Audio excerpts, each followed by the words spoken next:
The protagonist begins by saying it was a boring life. He was born into a regular family and lived regular days. Most days were dull, and he believed he would die without anything special ever happening. However, that wasn't the case. One of the protagonist's eyes glows as he says everything changed. On the screen is a blonde character, and he says he found a game called Heroes of Destiny, and that's how he became the owner of the world. However, now back in his apartment, he's really happy because he's finally alone. It's not that he likes or dislikes school. He turns on his PC and says it's just that when he's playing, that alone is enough to make him happy. In this place, he's the protagonist. He always preferred single-player games because you can play countless routes countless times. You can even use some hacks and surpass all the system's limits. It was like the entire world there existed solely for one player. However, with a sheepish expression, he says that's what he thought, but now it's time to start over. He turns on the live stream and someone asks if he's really streaming in the middle of the week. The whole chat starts mocking the guy, asking if he's some kind of bum who doesn't go to school and just stays on the PC, until someone named AGJ sends a donation of 10. Even though it wasn't much, he was happy since something is better than nothing. Then someone named DEA sends 1,000. Now he's confused. He grabs the monitor and everyone in the chat wants to know who this crazy person is. They're saying they're sure this guy will ask for a refund. But the person just asks him to check his email. When he opens the inbox, it's a message from the game's creator. He says he's a viewer who always watches the channel and is also a developer. He made a game some time ago that was so hard that nobody managed to finish it during the closed beta. And he wanted our guy to play this game to check its difficulty and approve whether he liked it or not. The protagonist got intrigued by this claim that no one could finish it. And what if he managed to complete it? Even a regular guy like him could become someone special. A window on the PC asks if he wants to install the game, and he immediately says yes. With that, a game called Heroes of Destiny begins. The message says the kingdom of Roke was destroyed by the kingdom of Japol in 294. He would be born as an insignificant soul in this place and become a hero to stop the resurrection of the demon king. And when he ascended to the god's throne, he'd be granted any wish he desired. Over an ocean, he says the graphics are much worse than he imagined. But considering it's a game developed by a single person, this is the limit of what can be done. He then writes his name, which would be Master of the Game. And with that, a welcome message to the continent of Ellen appears. He then finds himself lost in the middle of a forest. The game seemed pretty ordinary and weird because it didn't even have a tutorial, but he was fine with that. That's when he noticed something ahead. It was the village chief who says he's not a familiar face and asks what he wants there. However, the protagonist found it strange because there was no dialogue box. Seeing there was a box to type in, he wondered if the NPC could really understand what he was saying. He then tells the old man to hand over all the money or he'll kill everyone in the village. He waits anxiously to see how the man will respond, only for the old man to whack him on the head, asking what nonsense the boy is spouting. With that, his character falls to the ground and obviously, he dies. He was confused, trying to figure out if he could really talk to the characters. The game asks if he wants to try again, and he says of course he won't give up like that. This time, the old man asks the same question. But now he says he's in need of food and drink and asks for help. The old man, feeling sorry for him, leads him to the village and tells him to follow. He then enters the man's house, who gives him a mug, telling him to drink it to calm down first. The protagonist thanks him and drinks it, only to be poisoned and die in the chair. He then gets an idea and unplugs the internet cable from his PC. Without the internet, there'd be no way for the game's creator to control these NPCs. However, when he goes to talk to the old man, everything is bugged and strange. And in the next second, a message appears saying he was killed for speaking nonsense. At that moment, he realizes that disconnecting the internet isn't the secret to winning this. He then remembers that the name of the person who developed this game was DEA, but he has no idea if this is really a person or the name of the team behind it. It was already 1:30 a.m., and he decided to save since that was enough for one day. However, he was impressed that there was a game where you could talk to NPCs. It was almost like this world of heroes really existed. Now it made sense why no one managed to beat it during the beta test. He opens his eyes before going to sleep, thinking that he was really getting excited. From that day on, driven by the desire to be special, he was absorbed into that game. As he progressed, he lost track of time. He was completely immersed, and this continued for 10 years. Wow, the guy is motivated, huh? 10 years playing the same thing. In an office, someone calls for Oshiro-san. Turns out it's his coworker. She says she's already sent the files he asked for, and the guy thanks her. Some time passes, and she congratulates him for finishing everything. Our boy thanks her as well and helps while she stands there, a bit embarrassed, not knowing what to say. She then asks him why they don't go out for a little dinner, just the two of them, before heading home, and maybe have a second dinner after they get home. Her face clearly shows what she's hoping for. However, our Oshiro-san apologizes, saying he has to go home. The poor girl is left stunned. He says there's something much more important he has to do and waves goodbye. It seems she's disappointed again, having been rejected once more. She's been getting turned down for quite some time. I'll let it slide this time because today is the day he's finally finishing the game after 10 years, right? So, let's see. Apparently, the night turned into morning. He is congratulated for being the first human to enter the ranks of the gods, and for being registered in the Hall of Honor. Our guy is standing there, all happy that he finally managed to finish it. But his smile quickly changes expression. After so long, he managed to do what he always wanted, to become in some way special. But on the other hand, his life was more ordinary than ever. Wouldn't it have been much more extraordinary to be with his coworker? Huh, you idiot. At least in the game, he felt like he had lived something entirely different. He remembers the characters like the Black Prince, Gale Krakow, Cardinal Cesare Libero, and the Witch Celestina Urin. All the characters were full of charm and unique personalities. The reactions there were so lifelike that he felt those people existed somewhere else. But now, rubbing his eyes, he knows it's all over, until he hears a sound. Looking at the screen, he sees a message asking if he wants to start a new adventure. But this is a very honest message, warning him that if he presses yes, he'll be teleported to the continent of Ellen. And after selecting it, he wouldn't return until the game was completed. Oshiro wonders if there's some kind of secret stage.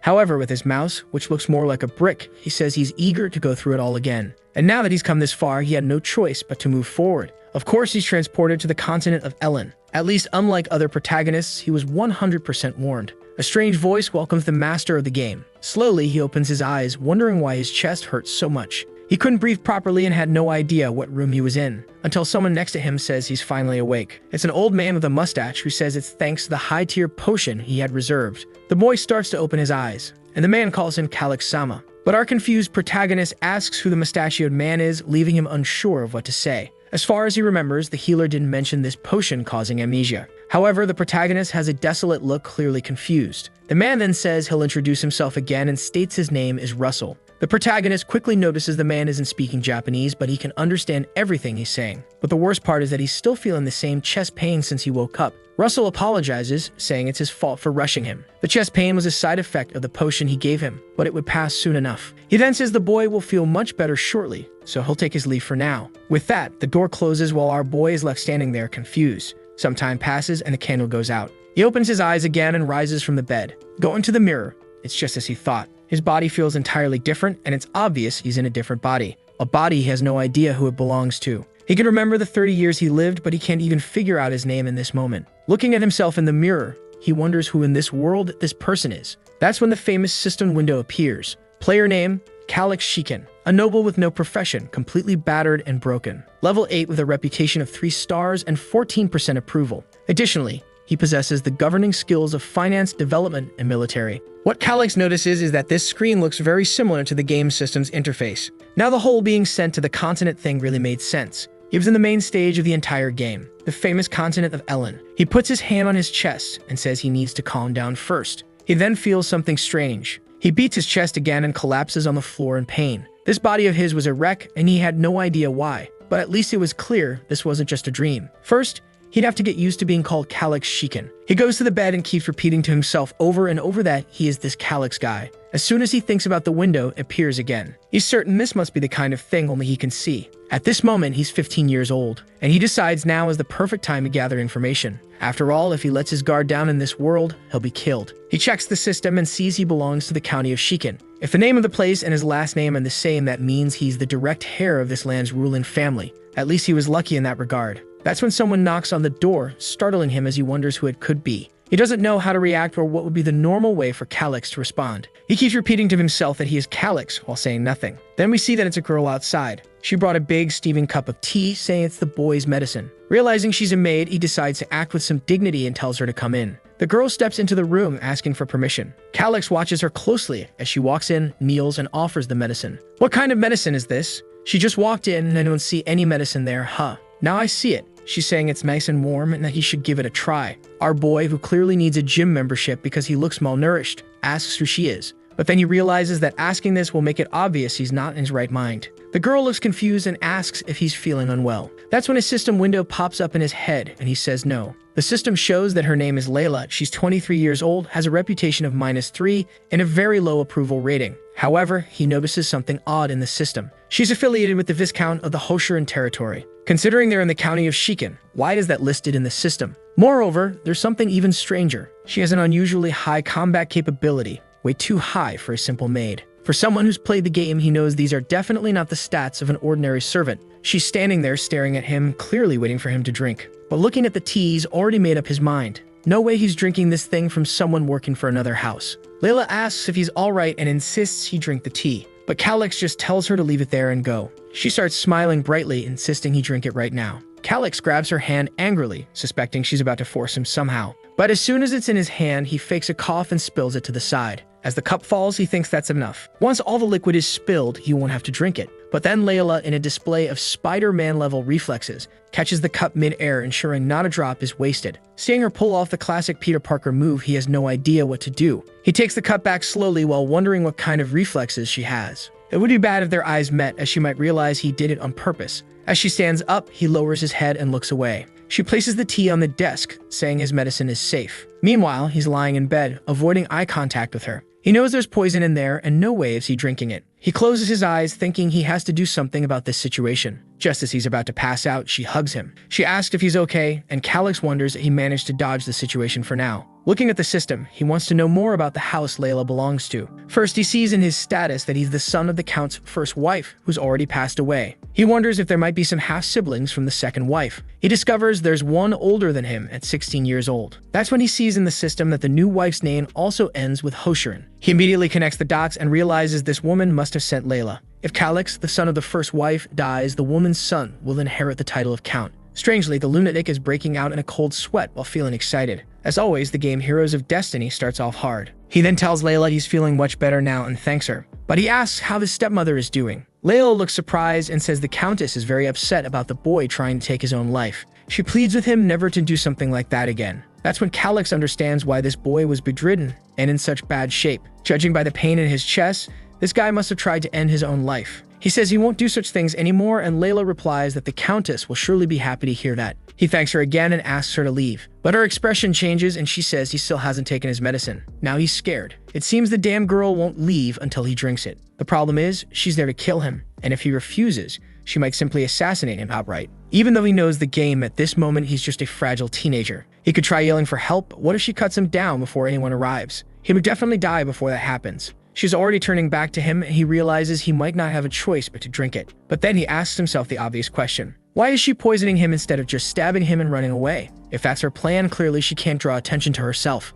That poison is a way to make it look like he took his own life. It's the same poison that Farmer gave him 10 years ago. And Layla says that if he's having trouble drinking it, she can help. But there's something Calix learned while playing this game. The worst will always happen, so it's best to be prepared. He's certain that even if he refuses, she'll force his mouth open and pour it in. The madman is blushing, saying this makes him really excited. Indeed, the game Heroes of Destiny never disappoints. Layla sits down and offers the tea once more. Suddenly, he grabs the poisoned tea and drinks it all. Layla simply watches as the effects of the poison finally kick in. As he expected, this was bound to happen. Now the question is, how will he get out of this crisis? There must be a person or an object to resolve this situation. That's when he remembers Russell mentioning having some high-tier potions in stock. He comes up with an idea and tells Layla to step outside and call for Russell. She asks why, and he humiliates her, asking if he really has to explain himself to a mere servant. The girl is shocked and quickly apologizes. When he shouts and orders her to leave and fetch Russell, she rushes out. Calix knows that the potion Russell used earlier could be traded for a castle,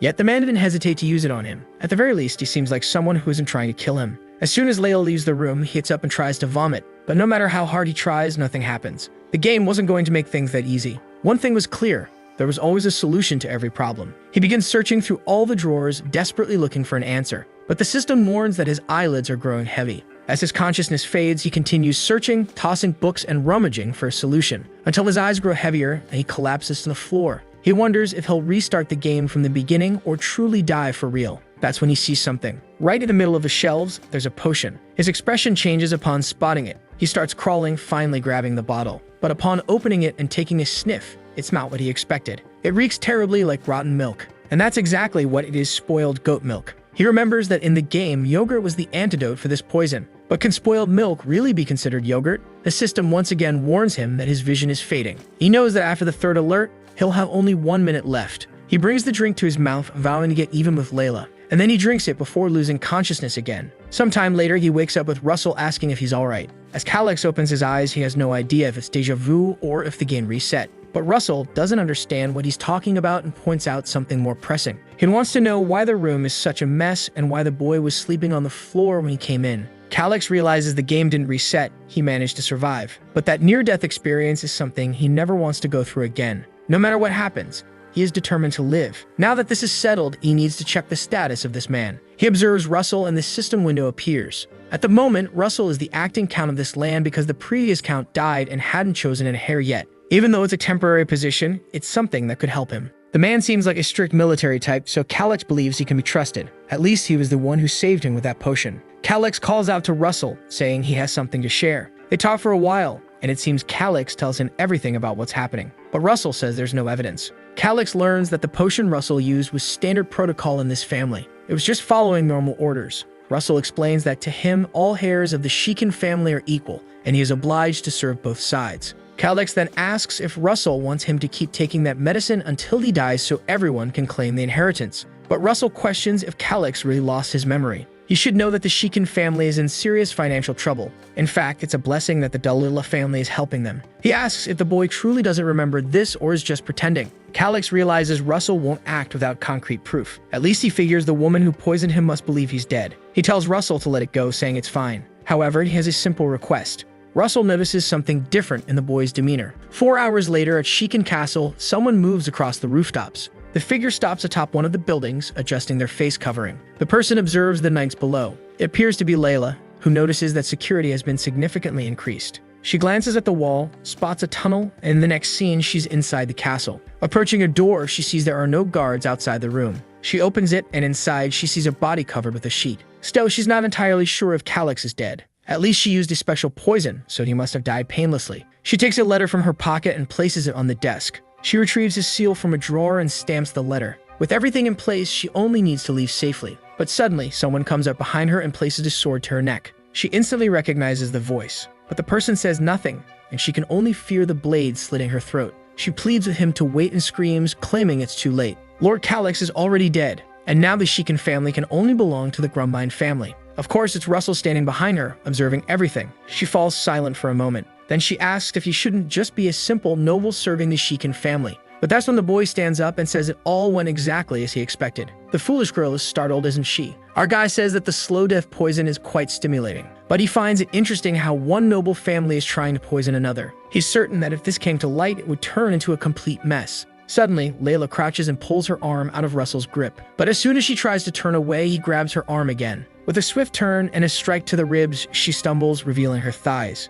Calyx knows that the difference between their skill levels is 3 stages. Clearly, she stands no chance. But Layla insists, saying he has no physical evidence, so no one will believe him. However, Calyx calmly replies that attempting to assassinate a noble is punishable by death, even if the assailant is a noble themselves. And his evidence is clearly right there on the desk. When it comes to witnesses, he points at her, saying there's one standing right in front of him. Suddenly, her expression changes and the poor girl begins to faint. She collapses to the floor, leaving him unsure of what just happened. Russell explains that she fainted. He places his hand over her body and observes a strange orb of mana. Our boy recognizes it as what's known as a mana hole. Russell explains that she likely doesn't know how to use any mana-breathing techniques. She's probably at the level of an elite soldier with good training. Russell, however, notices something odd. Calyx doesn't seem impressed by this information, suggesting he already knew about it. He recalls the boy mentioning he had a simple request. Now Russell wants to know how much this kid already knows. Calyx says that for now they need to imprison her because they have many favors to ask.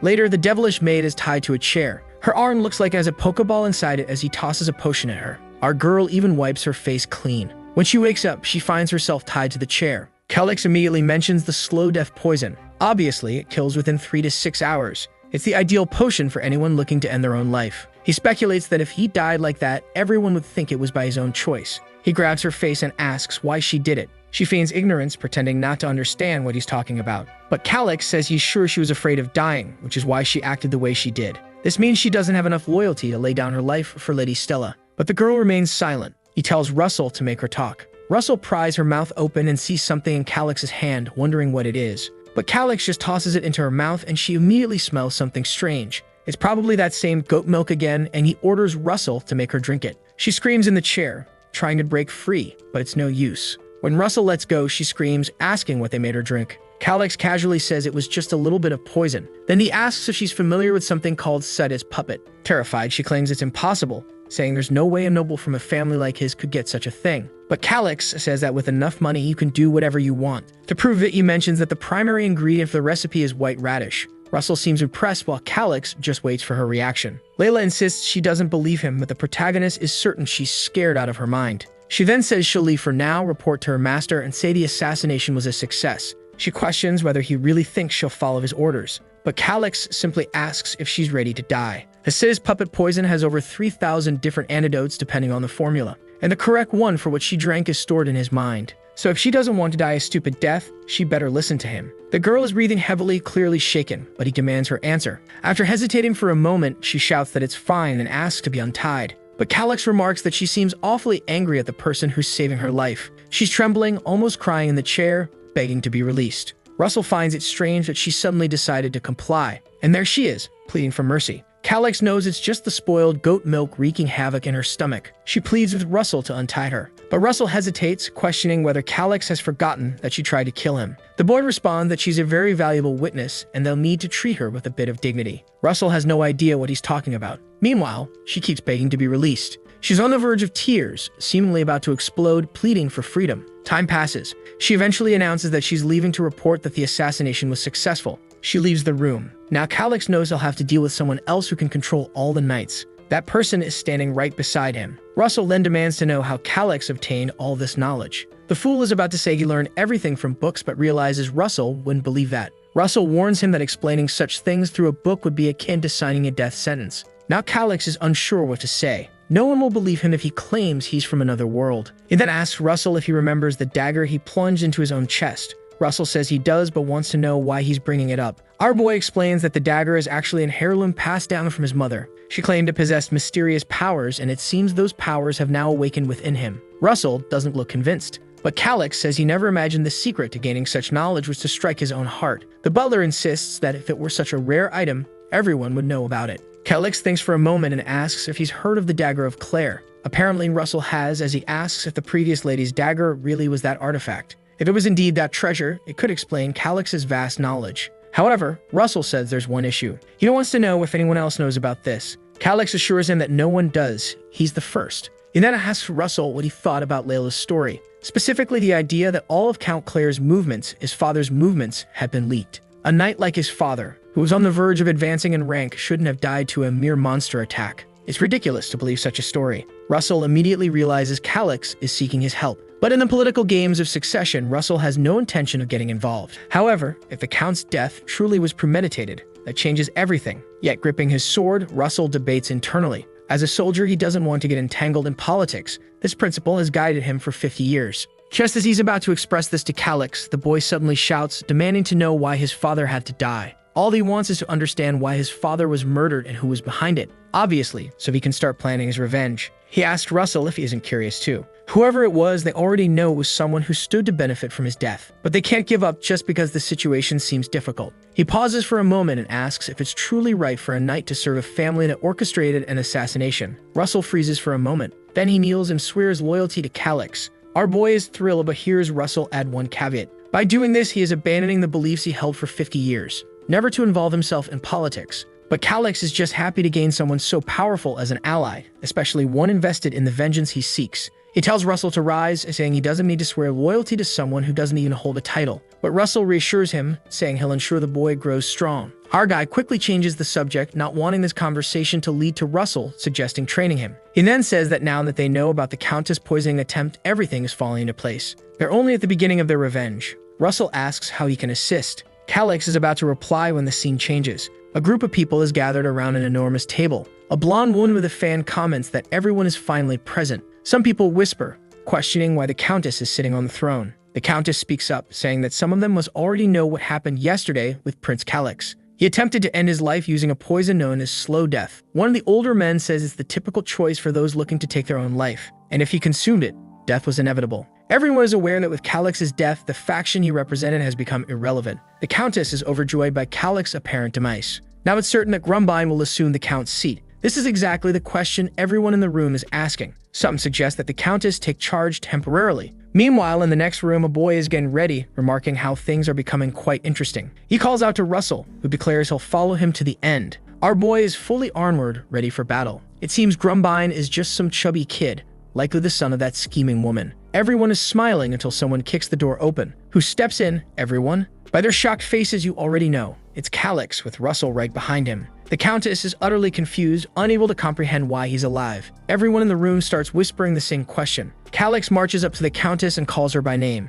He informs her that the throne she's sitting on does not belong to her. She tries to play it cool, commenting on how energetic he looks and asking how he's feeling. He smiles, saying he drank the poison but luckily survived. Then he warns her that she was far too hasty in her plans. She tells him to calm down and not make baseless accusations. Even though he never acknowledged her as his mother, calling her an assassin is unforgivable. She screams, declaring that in the Grand Hall, one must take responsibility for their words. But Calix responds, saying it's impressive how she remains so dishonest even after being exposed. The Duchess, clueless about what he's planning, asks what he's talking about. Calix simply says that for now, this is the next step. Suddenly, he claps his hands and someone enters the room. Layla walks in and he announces that the witness has something to say. The others in the room have no idea who this woman is, while the Duchess immediately realizes that if it's who she thinks it is, she's in deep trouble. Layla kneels and Calix asks her to state her name. The girl slowly opens her eyes, glances at Grumbine, and introduces herself as Layla. Now the Duchess is panicking, unsure why this girl is here. Layla introduces herself as a shadow operative from the Hoshiran family's Special Operations Unit.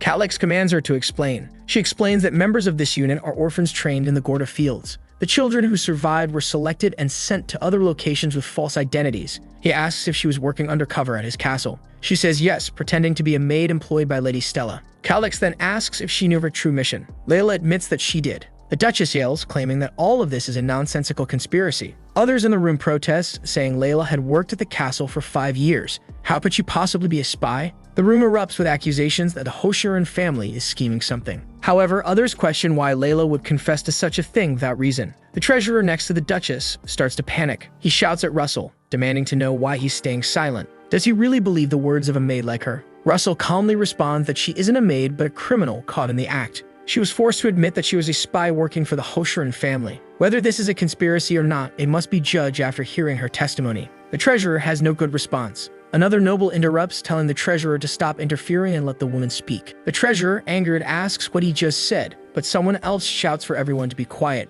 The room falls silent, and the Duchess's anger is palpable. Someone asks Layla what her mission was while working for the Hoshiran family. She states it was to gather information. Calix asks what kind of information. She explains that she was tasked with tracking all income and expenses of the territory, noting all travel dates and destinations of the former count, and monitoring the movements of political allies and vassals. Calix then steps forward and asks her what her most recent mission was. She reveals that her orders were to poison Prince Calix with the slow death venom. After his death, she was to place a forged suicide note in his room to make it appear he had taken his own life. Calix, cold and calculated, asks her what the outcome of her mission was. She admits that she successfully poisoned him but was caught by Count Russell when she entered to plant the note. The Duchess screams, demanding that the woman be arrested. Guards rush to seize Layla, who tries to resist, shouting that there's no evidence to back these claims. Calix, looking as composed as ever, calls out to Russell. Russell nods and presents the forged suicide note. He explains that he was in Calix's room when Layla entered to plant the letter. Then he reveals a memory of the Earth Scroll. He reminds everyone that this magic is capable of revealing malicious intentions. With this scroll, they could uncover who ordered Layla to carry out this act. The treasurer realizes that if this evidence is revealed, it's over for all of them. They have to stop it, even if it meant silencing everyone in the room. Calix, noticing the treasurer's tension, smirks, already knowing he tries something drastic. He stretches his arms and calls for the knights to enter. The room fills with the sound of footsteps as an army of knights marches in, positioning themselves behind each noble. Now there was no way to suppress the truth. The treasurer, terrified, demands to know from Russell what this means. Russell explains that after reviewing the scroll's contents, the results were shocking. To prevent disorder and chaos, summoning the knights was the only option. The nobles protest, claiming it's wrong to bring soldiers into the sacred Great Hall. Meanwhile, Grumbine, the chubby-haired parent, sits in stunned silence, looking like a fool. The Duchess, realizing the knight's presence means the evidence is irrefutable, knows she's trapped. There's nothing she can do now. Calix then asks Russell what the punishment is for a noble who attempts to kill a member of their own family. Russell replies that it's death by hanging. The Duchess, in desperation, grabs her piggish son and declares he had nothing to do with this. She turns to Calix, pleading, saying that while they aren't related by blood, she is still his mother. She begs him to believe her, but Calix only glances at Layla. With a sly smile, he asks her if this is true. Layla, trembling, reveals that when she received her orders from the Countess, Prince Grumbine was present. Calix smiles and the Duchess falls into despair, screaming and crying, claiming it's all a lie. But is it a lie? Our boy, unfazed, announces that he doesn't care if it's a lie. He's determined to take them both down. After all, she's the one who tried to assassinate him in the first place, making them the true cowards. Looking at her sobbing on the floor, he declares that the fox hunt has now reached its climax. As the Duchess sits there, her jaw practically glued to the table in shock, someone suddenly slams their hand on the table and calls for Calix. Calix looks over. It's the king of McDonald's himself, Rumbine. The Duchess screams for her son, and Calix turns just in time to see the boy beside him. But instead of defending himself, Rumbine kneels, bowing deeply at Calix. The entire room is stunned as Grumbine stares at the floor like he's searching for ants. The other nobles urge him to stand, demanding to know what's going on. But Grumbine calls out to Calix, saying he'll accept any punishment as long as his mother is spared. The Duchess, confused and panicking, begins screaming at Grumbine to return to his seat. The nobles murmur that things have gone too far, but it's clear Grumbine has crossed the line to save his mother. Calix immediately realizes that if he orders both of them killed now, he'll be seen as the villain. He wonders if this has been Grumbine's plan all along. Despite his anger, he places a hand on Grumbine's shoulder and says it's fine. If he truly cares so much for his mother, Calix has no choice. Grumbine looks up, surprised and hopeful, asking what he means. Calix states that if Grumbine confesses his involvement, he'll request a reduced punishment for his mother, but he warns him to think carefully about what that means. Grumbine hesitates, unsure of what to say, while the Duchess screams at him not to do anything unnecessary. She orders Calix to stop threatening her eldest son, but other nobles interject, blaming her for plotting to kill Calix in the first place. Meanwhile, Grumbine appears lost, unable to understand how everything spiraled so terribly out of control. Calix, growing tired of the chaos, calls for Russell and instructs him to arrest them both. The knights in the corner step forward, surrounding the Duchess. She orders them to stop, questioning if they know who she is. But from the side, Grumbine can only watch as his mother is gagged. He clenches his fists. Calix turns to him and asks if he'll take responsibility for the crime of attempting to poison him. Despite his fear, Grumbine, showing unexpected courage, admits to it. Calix had anticipated this. After all, it was the only move Grumbine had left. Impressed by the boy's calculations, Calix declares that since he confessed before the evidence was fully revealed, the family's name will remain untarnished. However, as part of his sentence, Grumbine must seal his mana permanently to prove he won't cause further harm. Grumbine hadn't expected this. In this kingdom, society is divided into classes: nobles, knights, commoners, and slaves. The only way to become a knight is by using mana to strengthen the body. Sealing one's mana is akin to a social death sentence for a noble. Grumbine turns desperately toward his mother, who lies on the floor, confused about what he'll do. If he refuses to seal his mana, his mother will be exposed and hanged, a fate he cannot accept. The Duchess, unable to speak through her gag, shakes her head violently, knowing this punishment is worse than death for a noble. Taking a deep breath, Grumbine stands and agrees to the terms. Russell assures him it will be done. He hands Grumbine a scroll. Grumbine bites into it, pressing his hand against his chest. A golden circle forms over his stomach as mana begins to accumulate and slowly fades. The Duchess writhes on the floor, desperate for him to stop, knowing not even a grandmaster could undo this. Grumbine tears the scroll away from his chest as Calix watches in silence. The mana continues to dwindle until it vanishes completely. Everyone in the room realizes his mana has been sealed. The Duchess, sobbing uncontrollably, looks defeated, while Grumbine appears content.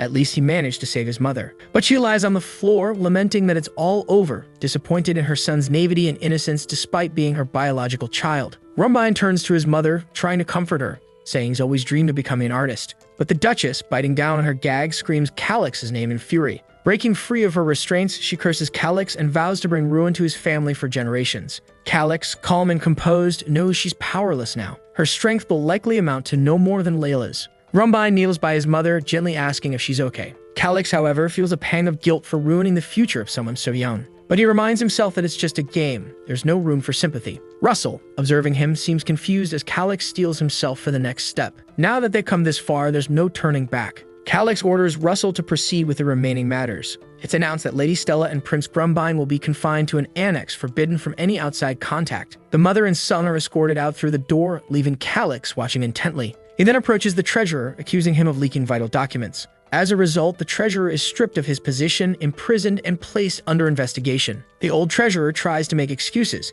claiming his situation is different. He curses at one of the soldiers, who doesn't appreciate it and lands a solid punch to his gut. With that, the bald man is dragged away. Calix feels a bit awkward about causing all this chaos, but at least things seem to be working in his favor. The remaining people in the room tremble with fear, terrified they might be punished next. Observing Calix, they begin to realize something. Russell's support means that all the knights are aligned with this prince. In a way, the succession dispute has already ended. Russell's loyalty to Calix is a direct warning to everyone in the room. Calix calls for the head of security, who nervously approaches. Russell steps in, declaring that the man is suspended from all his duties. The security chief has no choice but to accept, while the others in the room grow even more anxious, fearing it might be next. Suddenly, a man seated in the corner apologizes. He admits to failing his duties and asks to be dismissed. Calix, however, knows that this man, Garrett, is one of Russell's trusted allies. Russell immediately denies the resignation, stating firmly that it won't be accepted. Those who want to work don't get to, and those who don't want to will have to, Russell remarks sarcastically. The room prepares a list of all the officials involved in the incident. Garrett is tasked with overseeing their removal. As this unfolds, Calix walks over to Garrett. He informs him that only 4 individuals from the finance department will be exempt from investigation. Clearly, they'll need a lot of new personnel. Garrett advises leniency toward those with minor infractions, warning that removing too many officials at once could disrupt operations. Calix counters, questioning if avoiding investigations for the sake of operations is really a good idea. He argues that granting forgiveness won't be seen as leniency. It will be perceived as weakness. Garrett insists that many of the officials were merely aligned with the wrong side. But Calix interrupts, stating that his decision has already been made. Seeing that the prince won't budge, Garrett concedes. And he can't help but wonder how this once weak boy has become so resolute. The room is aware of Russell's strength and Garrett's intellect. Now both stand by Calix's side, solidifying his position. Our boy smiles, knowing the county is nearly within his grasp. Suddenly, a blue light flashes. He opens the system and declares it's time to use more of his talents. As the system interface appears, he begins analyzing everyone in the room. The glint in his eyes and his crooked smile give him the look of a madman. Calix identifies everyone with ties to opposing factions or ambiguous loyalties. Those individuals are marked for removal. Even the useless ones won't escape his scrutiny. Only those who survive his loyalty test will remain in his future plans. Like the rest of the nobles, I'm sitting here wondering why this kid has such a creepy grin. Some of the others are trembling, knowing that if Calix takes a dislike to them, they're doomed. Desperate, they rush forward, showering him with praise, calling him an incredible leader and begging to speak with him. Calix tells them to calm down, saying they have plenty of free time to discuss things later. Russell watches from the sidelines, still unsure how things turned out like this. Time passes, and we return to the castle. After a day filled with political maneuvers, Calix collapses onto his bed. He's exhausted. He reflects on his past life, where he was average in studies, appearance, and just about everything else. Nothing in his life was terrible, but nothing was particularly great either. That all began to change when he discovered Heroes of Destiny. He wondered if completing something no one else could would finally make him special. He recalls the moment he finished the game and the message declaring him the first human to acquire the Seed of the Gods. At that moment, he wiped his eyes and wished to be reborn in the continent of Ellen. It was the only way he could continue to feel extraordinary. Now sitting on his bed, he remembers that wish and the game's narrative about being born as an insignificant soul. The story said he would need to survive turbulent times and become a hero to ascend the throne. He suddenly realizes what's happened. When he completed the game, his wish was granted. But perhaps the deity misunderstood what he truly wanted. Still, it doesn't matter now. There's no turning back. Calix wonders if completing this game once more will grant him another wish. He began drifting off to sleep, vowing to conquer this world again. The next morning, he wakes up, refreshed and ready for a new day. He ponders where to begin. He remembers certain territories perfectly from the game, but has no idea what Shiken is really like in this world. Calix decides he needs to check the map to figure out exactly where Shiken is located. The system even provides him with a detailed map. What a beauty. A message pops up, notifying him that he's already conquered the entire continent of Ellen. Since he finished the game once, he now has access to all the map markers. He's ecstatic, realizing this is essentially a treasure map, showing the locations of ruins, dungeons, and hidden secrets. This was one of the bonuses nobody knew existed, as no one else had completed the game. The map even includes information he wasn't aware of himself. With this resource, navigating the world becomes much easier. Then he pauses, wondering what year it is. He checks the imperial calendar and sees it's the year 289. The game Heroes of Destiny begins in 294. This revelation helps him understand Shiken's situation. He inherited a piece of land that in 5 years would somehow vanish. He recalls Russell mentioning the dire state of the finances, and now it makes sense. They are on the brink of collapse. Suddenly, a financial status window appears in front of him. Calix glances over the details and immediately yells that it's unbelievable. Looking at the current state of affairs, he wonders if the best option is to steal all the money and flee. But he quickly dismisses that idea, realizing land is far more valuable than wealth. It can only be inherited. His first step is to review all financial records. He notices that farm collections aren't significantly lower than in other territories. Defense expenditures haven't risen much either. Time passes as he pores over the documents. A few hours later, he slams the papers onto the table, exclaiming that he's exhausted. Analyzing 10 years of territorial finances is too much for him. However, he identifies a major problem. The trade route with the Medrosa Desert has been severed. Apparently, another nation established a more lucrative trade route, drawing merchants away. What puzzles him is how they managed to fund such a large-scale project. On top of that, the annual debts are growing faster than their yearly income. Statistics alone aren't enough to solve this mystery. he needs more information. Frustrated, he rubs his head until an idea sparks. He remembers the old man from the meeting, the treasurer Gidris, who was caught embezzling funds. At the moment, Gidris is locked up in the dungeons. The scene shifts to Calix descending into the cells. A guard station at the entrance asks what Prince Calix is doing there. Calix requests to see Gidris, pinching his nose at the overwhelming stench of the place. As they walk, the guard remarks that he never imagined the prince would visit such a place. Calix remembers this guard from the meeting, a type who submits easily to power. He calls out to the guard, who nervously responds. Calix, knowing the guard lacks authority, asks if innocent people should have their names cleared. The guard agrees enthusiastically, saying the prince is absolutely correct. Calix continues, suggesting that criminals who don't deserve freedom should also be reinvestigated. The guard salutes, claiming he understands perfectly. Though Calix doesn't fully grasp why this man abandoned his previous loyalty to work with him, he decides to use him for now. He reminds the guard not to address him as Lord just yet, as he hasn't officially taken the title. The guard apologizes, calling him Prince again. Feeling slightly awkward for enforcing formalities so hard, Calix simply orders the guard to lead him to Gidris. Moments later, they arrive at Gidris' cell. Inside, Gidris complains about the disgusting food, declaring that he'll be out soon anyway. Suddenly, Calix appears, asking how exactly Gidris plans to escape. What incredible plan does he have up his sleeve? Gidris turns, smiling confidently, and says he's been waiting for the prince. He claims Calix owes him a favor. Confused, Calix retorts that he owes Gidris nothing. The only thing he'll ensure is that the rope for his hanging is strong enough not to snap. But Gidris, far from stupid, argues that while he may be imprisoned now, he's the only person with 20 years of experience managing Shikin's finances. If the prince is visiting him, it must be for that reason. Calix reminds him that he lost his financial position, but Gidris counters by asking if he's curious about the root of Shikin's massive debt. Calix's anger flares as the smug treasurer seems oblivious to his situation. Meanwhile, Gidris grins arrogantly. Suddenly, Calix calls for the guard and asks if there's a torture expert on hand. The guard hesitates but confirms they have one. Calix orders him to fetch the expert. When the guard hesitates again, Calix yells, asking if it looks like he's joking. Terrified, the guard scrambles to comply, leaving a cloud of dust behind him. Fuming,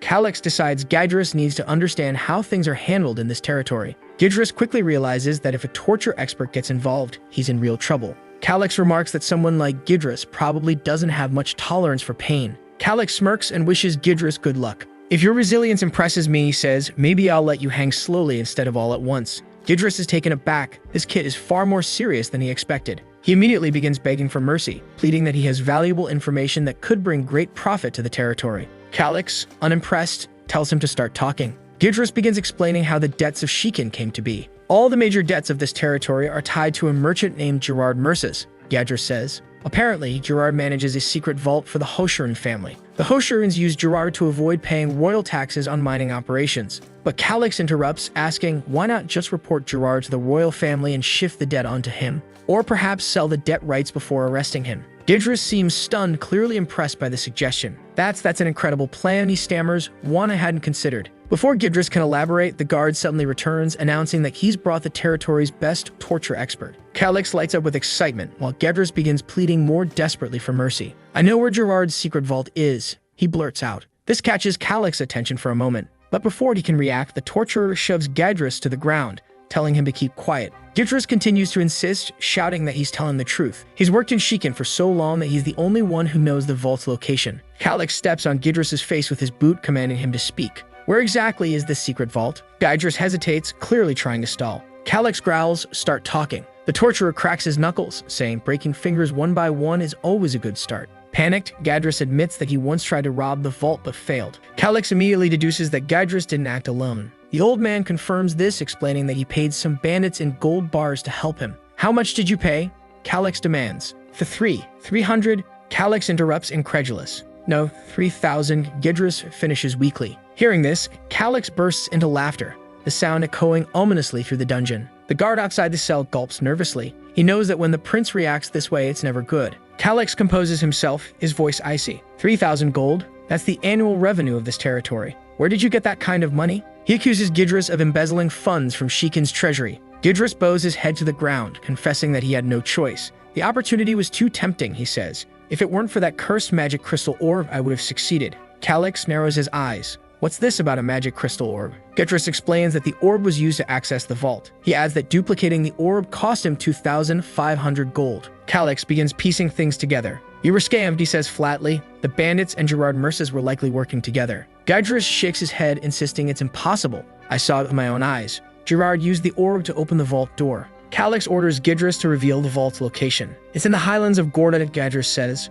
Calix opens his map, and while Gidris admits he was blindfolded during his attempt, he's confident the vault is in that region. The prince pauses, deep in thought. Everyone around him wonders why he's just standing there, staring at nothing. Focusing on the map, Calix deduces a potential area to investigate. He realizes he needs someone familiar with the highlands of Gorda. Remembering Layla's comment that her orphan squad was trained in Gorda, he formulates a plan. Calling for the guard, he announces they're leaving. Gidris, desperate, shouts after him, demanding to know where he's going. But Calix leaves without answering while the guard slams the cell door shut. Walking away, Calix can't help but think about the 3,000 gold Gidris stole, and how this guard likely pocketed his share. His fury grows as he contemplates it further. He suddenly stops and calls for Shu, the guard. Startled, Shu nervously asks what he needs. Calix casually mentions the 3,000 gold Gidris stole, asking if Shu knew about it. Shu, feigning ignorance, vehemently denies any knowledge. Calix smirks and starts walking away. I overheard something interesting from Gidris while you were out, he says cryptically. I'm a generous person, but there are things I simply can't overlook. He leaves Shu sweating, unsure if the prince knows more than he's letting on. Calix's mind races with possibilities, yet he remains outwardly composed. For now, he's in a dilemma, but he knows this is just the beginning. The guard collapses to the ground, wailing that the damned pig Gidris must have revealed everything while he was away. Desperate, he begs for forgiveness, promising never to betray anyone again. But Calix doesn't respond. It's only when the guard looks up that he realizes the prince has already left. However, the guard shrugs it off, shifting his anger toward Gidris. Determined to take revenge, he bolts toward the dungeon. Meanwhile, Calix is leaning casually behind a well, smirking to himself. Suddenly, someone approaches from behind, catching his attention. He turns, raising an eyebrow, and asks who the person is. By their attire, he identifies them as a knight from the Order of the Blue Lion. He asks what the knight is doing here. The knight introduces himself as Krot Solemn, explaining that Lord Russell assigned him to accompany the prince. Calix acknowledges this, immediately activating his system to analyze Krot's stats. To his surprise, Krot is 26 years old, a senior knight level 52, and classified as S rank, a remarkable warrior. Calix is impressed, wondering why someone of this caliber wasn't part of Heroes of Destiny. The name Krot Solemn doesn't ring any bells, leading Calix to suspect he must have died early in the game's timeline.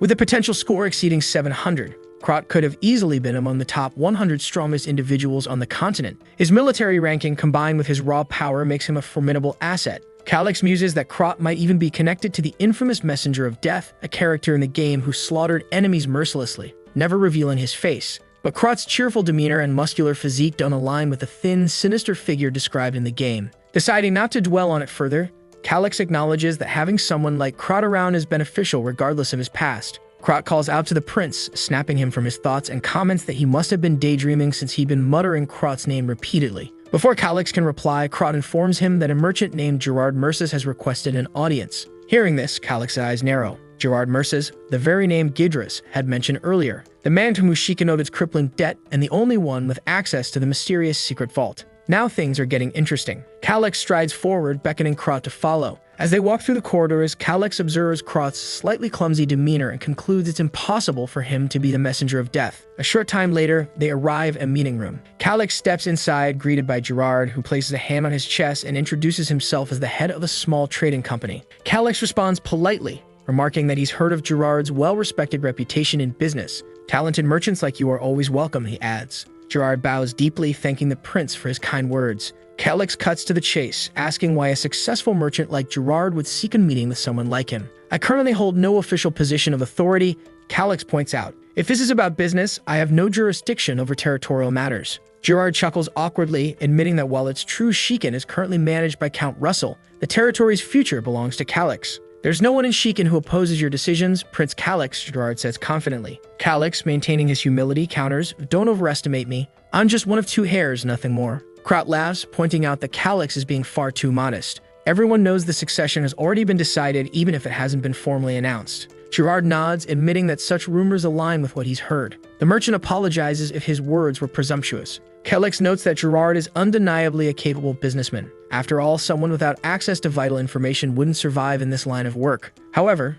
Gerard finds himself puzzled. The prince before him doesn't match the rumors of a knave and foolish boy. The person he sees is sharp, calculating, and far more mature than expected. Still, Gerard compliments Calix's striking appearance, admitting that the rumors about his beauty weren't exaggerated. Blushing, Gerard remarks that Calix is exactly his type. Feeling an ominous intent behind Gerard's words, Calix abruptly stands, his voice firm. I don't like wasting time, he declares. If you don't get to the point, I'm leaving. Gerard immediately apologizes, realizing he can't afford to lose this meeting. Though he's captivated by the prince's charm, his priority is securing a working relationship with him. Seated once more, Calix watches Gerard carefully and orders him to speak directly. Gerard explains that he wants to support the prince, but his primary reason for being here is the massive debt left by the previous count. Feigning ignorance, Calix claims he's never heard of such a debt. The guy managing finances is in prison for his crimes, he adds nonchalantly. Krat, standing nearby, cringes at Calix's casual nose-picking, finding it utterly distasteful. Unfazed, Gerard smirks, having anticipated this response. He knows that Calix is far from clueless,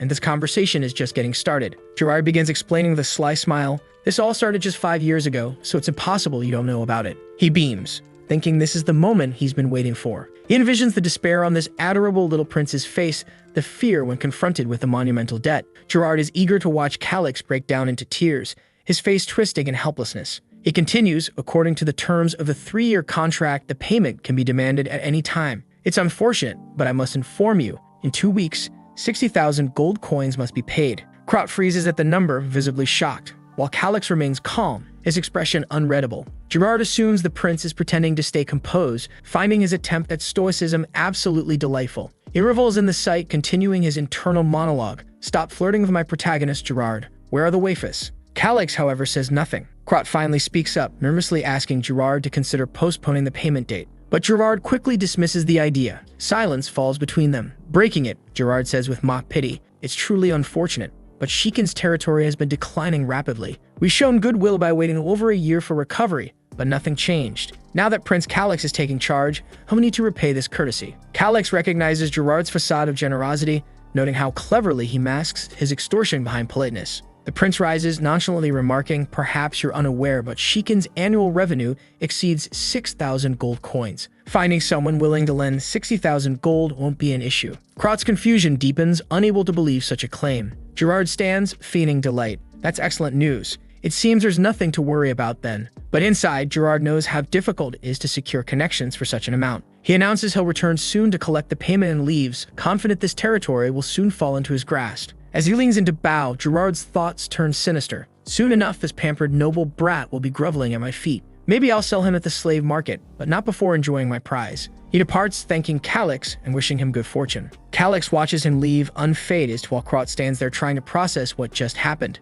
Krat blurts out, 60,000 gold? How can you stay so calm about this? Calix, already planning his next move, knows the secret vault in Gorna holds the answer. The map had already marked ruins and treasures in the region. The challenge now lies in navigating the dangerous continent of Elen. The highlands of Gorda are particularly perilous, home to intelligent creatures like the Riskath. It's a region people avoid at all costs. Outside the castle, Krat asks Calix what he plans to do next. Calix smirks, knowing it's time to find someone who knows Gorda well, someone like Layla. The scene shifts to a guard stationed outside a holding area. He spots Calix and nervously greets him. The prince compliments the guard's work and asks to see the prisoner. Krat decides to go ahead while Calix handles this. When the door opens, Calix is surprised by how organized the room looks. Clean up a bit, someone remarks. It's none other than Layla, towering confidently as always. Finally, she's back after all the bizarre encounters with Gerard. Calix compliments her appearance, saying she looks great. With a smirk, she arrogantly responds, of course I do, just as you can see. Krat warns her to watch her tone when speaking to the prince,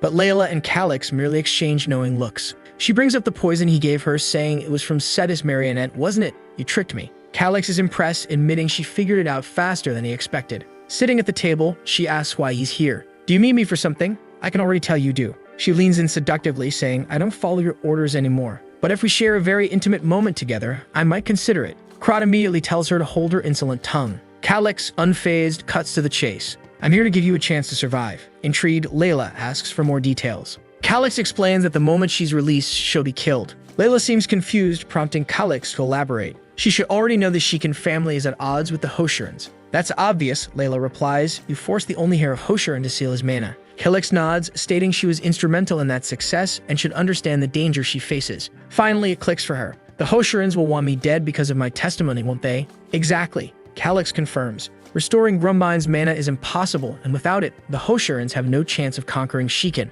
No noble allows someone who derailed their plans to live, especially someone like you. Layla, having worked for nobles for years, had witnessed many of them being killed like dogs, but she never thought it would happen to her. Suddenly, she lunges across the table, grabbing Calix. Krat immediately tenses, ready to intervene. Layla leaps toward the prince, shouting, Die! Calyx, caught off guard, looks genuinely alarmed. Krot, however, won't let anything happen to his charge. That in the moment he comes stomping with his big foot and slams her against the wall, calling her a filthy assassin and asking how she dares to challenge the young lord like that. Calyx thanks her but says there's no need to humiliate the poor girl so much. After all, it was thanks to her that he secured his position as the next lord. He then tells her that normally those who help someone wake up to reality tend to be more hated than those who drive people into despair. And the reason for this is because it's easier that way. Many people believe that living in a lie is better, even just for a moment. But he smiles at her and says that, considering how motivated she seems to survive, she doesn't seem like that type of person. She says she's not and shouts, warning that she wouldn't die under any circumstances.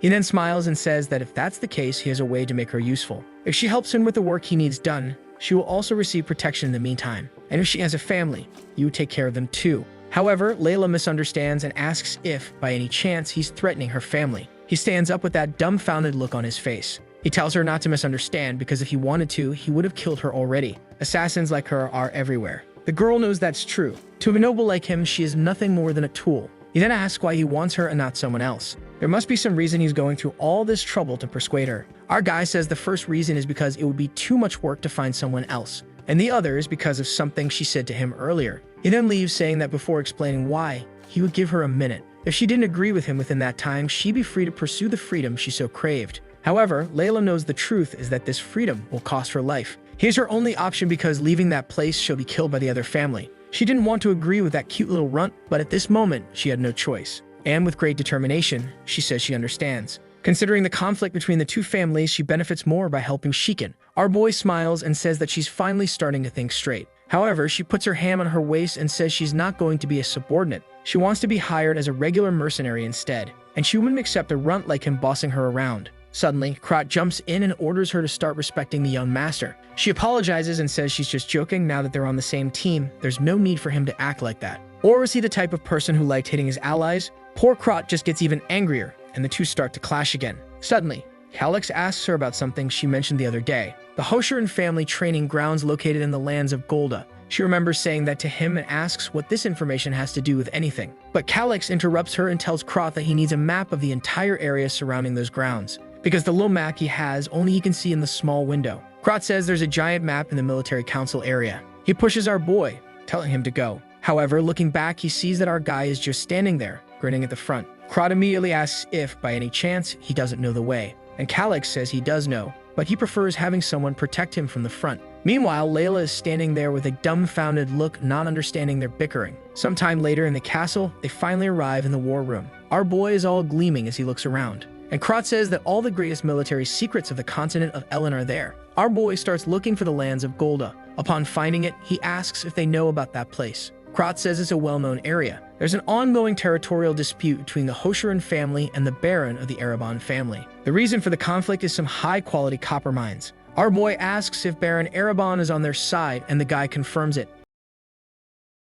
Our boy asks if Baron Erebon is on their side, and the guy confirms it. He then makes a dumbfounded face, wanting to know how accurate and updated the map is. Layla says it seems a bit outdated, but there haven't been significant changes. At that moment, however, she realizes why she was brought there. Our boy then asks if she can navigate just by looking at the map, and she says of course. She spent her entire childhood playing in that region, but she wants to know why he's so interested in the lands of Golda. He explains that there are some ancient ruins he intends to explore. She looks a bit confused and says there's nothing like that in that place. Calyx looks thoughtful and asks if, by chance, adults didn't talk about places where she shouldn't go. She pauses and then says she remembers something like that. At this, Calyx asks when the Hoshiran family started training troops there. She says she doesn't understand why he's asking, but since she's of the 6th rank, at least 15 years have passed. He asks when the territorial dispute began. Krot says that also started 15 years ago. At this, Layla suddenly nudges him, asking if he understands where the boy is going with this. He replies that he doesn't, and she feels devastated to have an idiot beside her. Once again, they start bickering,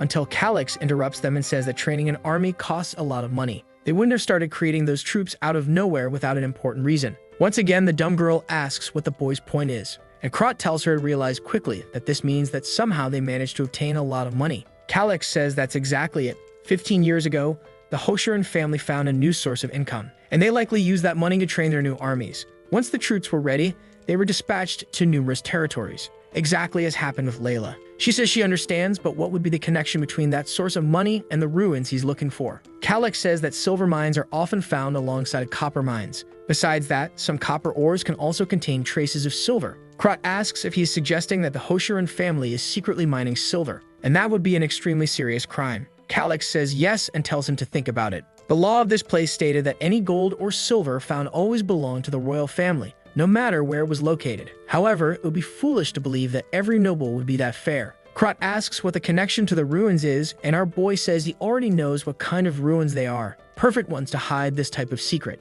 Unfortunately, he can't reveal to Krot that he already has some information about this. Layla, who's really growing into a sharp girl, asks what all of this has to do with him. She thought it was impossible for him to attack that place because Shikin's territory didn't have the resources for that. Krot gets frustrated, thinking that, as much as he hates to hear it, this is the truth. And she insists, saying that even if they started a war, as soon as the royal family knew it was pure silver, they'd take everything. Calyx says they wouldn't gain anything by passing this information to someone else. Besides, his territory is on the verge of collapse. Both of them stand there dumbfounded, wanting to know what he's suggesting then. That's when he says that since they obtained the money illegally, even if they stole everything, the Hoshirans wouldn't dare report it to the crown. Later that same day at night, they gathered outside the castle. Russell told our boy that it was madness to take someone as inexperienced as Krot on this mission. He should think more about this plan because acting hastily could be dangerous. Calyx agrees that it would be safer with Russell at his side, but a young talent like Krot also needed to develop. The poor fool blushes at the Lord's confidence in him. Calyx continues, saying that it would be too risky for both of them to leave the territory at a time like this.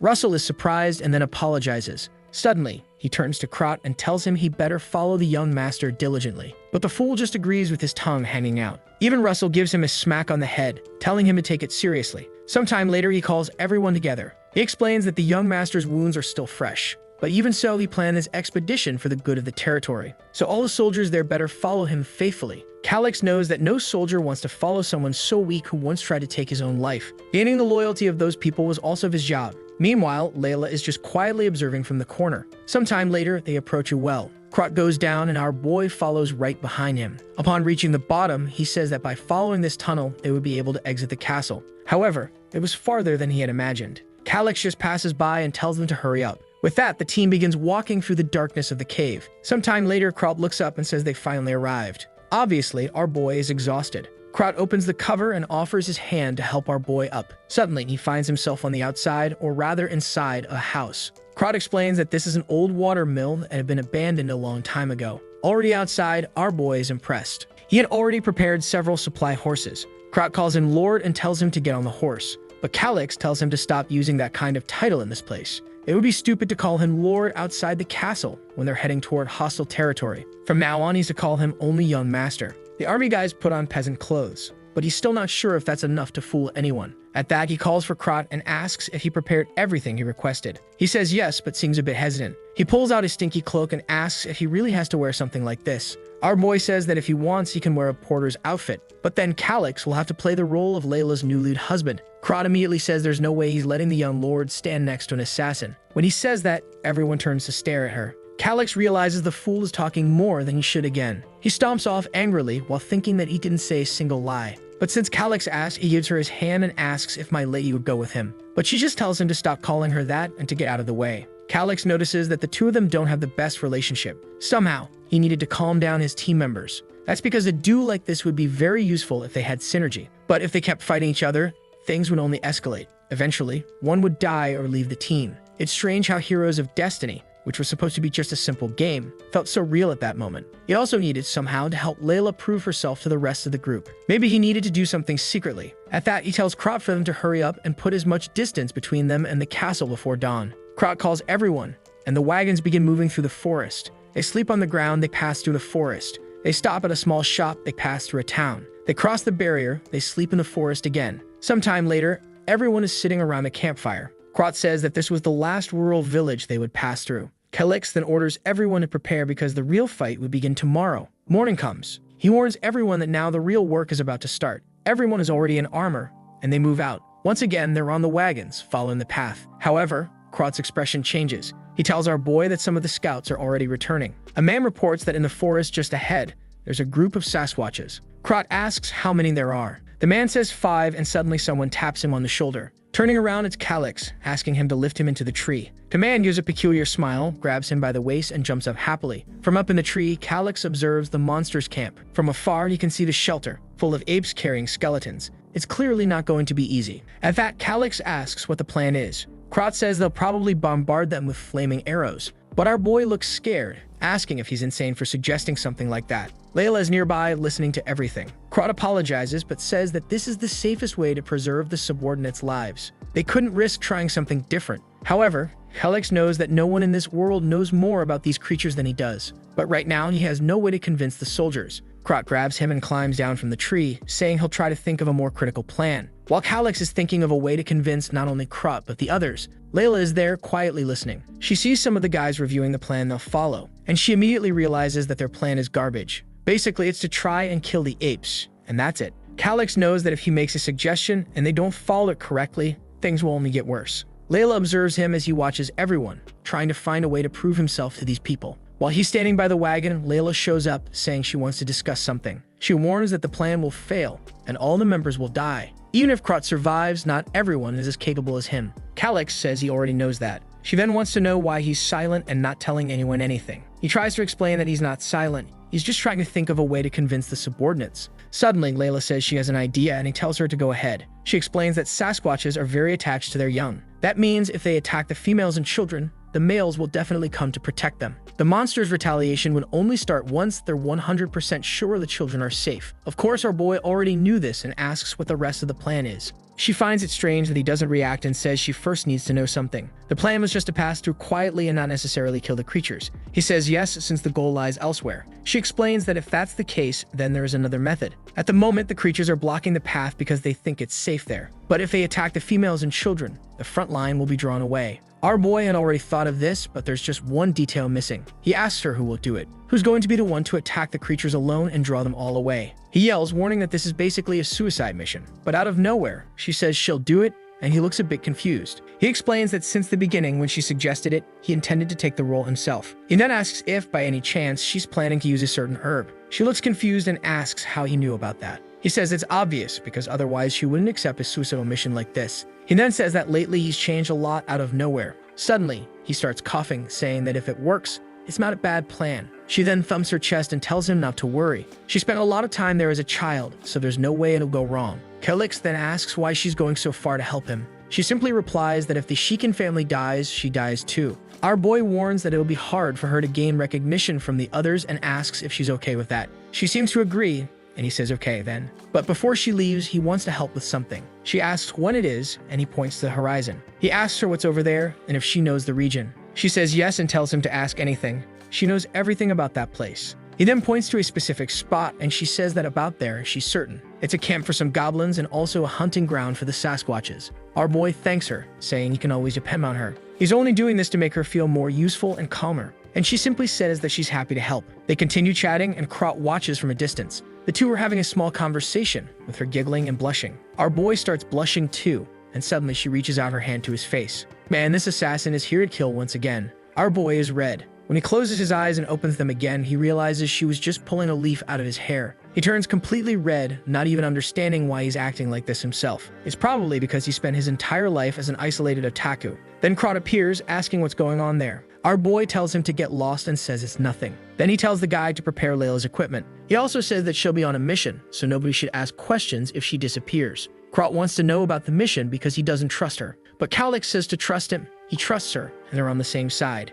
The knight doesn't want to accept it, but says that just this once, he'll understand. Layla drops something on the ground and tells them not to worry because she already has her own equipment. Everyone looks at her, a bit embarrassed. Man, this assassin really is dangerous. What's up with her walking around like that? Calix is practically exploding while Krot asks what this is. She puts on her gauntlets and her boots. Let's admit it, the lower part around the glutes is missing just a bit of armor. She then takes something in her hand and starts smearing it on her face. Apparently, it's that herb meant to distract the Sasquatches. Obviously, it stinks like hell, and Krot pinches his nose shut. Meanwhile, Layla doesn't care at all about her outfit with the people staring at her because of the smell. What matters to her is completing this mission. Her concerns were unnecessary. Calix then asks the prince if they can start the plan, and he says she should take some soldiers with her. But she's certain they wouldn't listen to her orders, so it's better not to. He responds that if that's the case, then she's free. With that, she gracefully jumps from branch to branch. Krot turns around saying that they need to move forward as well. The army advances through the forest and Krot declares that they'll finish this in one strike. Everyone is ready, but Calyx is still feeling insecure about this fight. One of the Sasquatches notices something, and when it turns, Krot is leaping toward it. He manages to land the first cut, but it's too shallow. Calyx wonders why he slashed in a situation where he should have tried to stab. And Krot is quickly covered by the shadow of the Sasquatch, which unleashes a flurry of punches. He's thrown far away, and the fool is grinning, saying that this fight is much more exciting than on the PC. Suddenly, the ape starts beating its chest, and everyone looks confused. A huge flock of birds is heard around, and more of them start approaching. Calyx already realizes that maybe burning down the entire forest wouldn't have been such a bad idea after all. While Krot charges ahead enthusiastically, calling out to the Blue Lion Legion, our boy yells for them to wait and not leave him alone. At that moment, a guy named Albu and another named Thomas step in front, telling him not to stray far. The army begins fighting the apes. Krot prepares, charges his blade with energy, and leaps toward them, declaring that he'll end this now. Before the monster can react, he slashes it, and a blast of energy hits the ape. The entire forest is overtaken by the explosion. As the smoke starts to settle, Krot is already getting exhausted. But apparently, he managed to take down the first Sasquatch. He stands proudly looking back. Meanwhile, our boy wonders why this idiot is enjoying the fight so much. But then he's startled when another Sasquatch is seen pounding one of the knights. The knight's sword falls to the ground and he runs to retrieve it, but the monster comes to stomp on his back. At the last second, Dear Krot arrives with a kick to the beast's mouth. He tells the knight to grab his sword, and the guy thanks him for saving him. Krot keeps fighting but realizes that killing them one at a time is going to be very difficult. That's because, seeing the soldier's situation, things were extremely dangerous. He manages to slash another arm and the giant beast roars. The problem is that he's only one man and is starting to get exhausted. Not to mention, even the older apes were stronger than he expected. He decides to try immobilizing some of them and slides under a leg, slashing at its heel. The beast roars and another one goes down. The soldiers get excited, seeing that they have a chance to win. But Krot knows something is wrong. Looking around the forest, they see 8, but there's still one missing. That's when he hears a sound beside him. There's a giant albino one charging toward the prince. And the worst part is that the monster is running and Calyx has no way to escape. Krot rushes, but Albu steps in front, telling the prince to stay back. From a distance, Krot unleashes another lightning attack, and everyone is momentarily blinded. But as the smoke clears, a hand bursts out of it. It strikes Albu in the chest, sending him flying and leaving a crater in the ground. Calyx is shocked, realizing that should have been him. Thomas steps in front, telling the prince not to move. Meanwhile, the monster keeps advancing and Krot is starting to get exhausted. He leaps for another attack while Thomas stays by the prince's side, until Calyx calls out to him, saying he needs to help deal with his Sasquatch. Otherwise, everyone will die. But Thomas didn't want to leave the prince's side because it was too risky. However, Calyx warns him that no one is coming to save them, so if they have a chance to win, it's now. He grabs the knight's arm and says that if more soldiers die, they'll be at a numerical disadvantage. Thomas knows this, but as a knight, he can't abandon the prince just like that, until Calyx yells, asking how long he plans to defy orders. Hearing that, Thomas realizes he has no choice. In the end, the knight has to follow the Lord's orders, and he says he'll obey. Calyx thanks him and then runs off. He follows the crater until he gets close to Albu. Obviously, the poor guy is in bad shape on the ground, and Calyx is horrified at the sight. With one attack, he had lost his arm, and his armor was completely crushed. He approaches, telling the guide not to lose consciousness because he's going to stop the bleeding. He pours a potion into his mouth, but he knows it's not enough. When he removes the armor, he sees that the guy's stomach is a crater. The Sasquatches punch and hit directly, leaving him with massive internal bleeding. The problem is that these low-level potions aren't enough. They need a healer as soon as possible. He grabs the guy's sword and tells him to stay awake. He'll come back as fast as possible and make sure he survives. Shortly after, in another part of the forest, he hides behind a tree, observing the Sasquatches. This was the hunting region for goblins that Layla had mentioned. But just glancing at them, he's terrified to see the beasts pounding their chests. The monsters were much stronger and more disgusting than he had imagined. He punches the tree, thinking that he really could die here. He's afraid, even though he wants to trust Layla's plan and is sure she set up the traps. If everything goes right, he won't get hurt, but this isn't the world where he's sitting behind a monitor. Breathing heavily, he remembers Albu lying there. He tells himself it's fine. He won't die. He steels himself, saying that he'll do this, and then steps out from behind the tree. He calls out to the Sasquatches, shouting that today is their day to die. The ape charges at him, but suddenly he pulls a lever and several spears strike from behind. They stab right into the beast's ribs, and it drops to the ground immediately. But as soon as the first one fell, another monster noticed and came running toward him. Calyx barely dodges the attack and manages to pull another lever. This time, a rope swings down, slamming the giant beast into the ground. These were extremely sharp spider vines. Additionally, he had asked Layla to coat the spikes with mermaid venom, an incredibly strong anesthetic. Seeing how weak the ape is now, he believes it worked. He steps closer, grabs the sword, and strikes it right in the middle of the head. The feeling of the blade piercing the skull was so much different than in the game. When he pulls the sword out, he's showered in ketchup. The whole thing was disgusting. He never imagined he'd have to go this far, but there he was taking the creatures' lives. He then moves to the other beasts and strikes again, saying that they're detestable. But while he's having his little monologue, a goblin is watching from above. The monster sneaks up on him from behind, and there's no time to react. Blood spurts, and when he turns, someone had jumped in front of him. He falls to the ground as the goblin approaches. When he looks to the side, it had been Albu who had once again saved him. Man, this guy really isn't in good shape. Calyx is consumed by rage and charges at the goblin. He tries to slash, but the little green creature ducks, and he misses the attack. The monster sidesteps and almost clashes him. He barely avoids it, but his shirt is torn. He realizes he only survived because the creature's arms are short. With another swing of his sword, his hand is shaking from how weak his body is. He tries to calm down, at least he has twice the reach of the creature. As long as he doesn't let it get close, he has a chance to win. Suddenly, the goblin lunges at him again. This time, he swings the sword and grazes its ear. He's about to get stabbed when he manages to dodge to the side. He realizes he almost lost an arm. Before he can recover, the monster is already coming at him again. Another slash and another nick on its ear.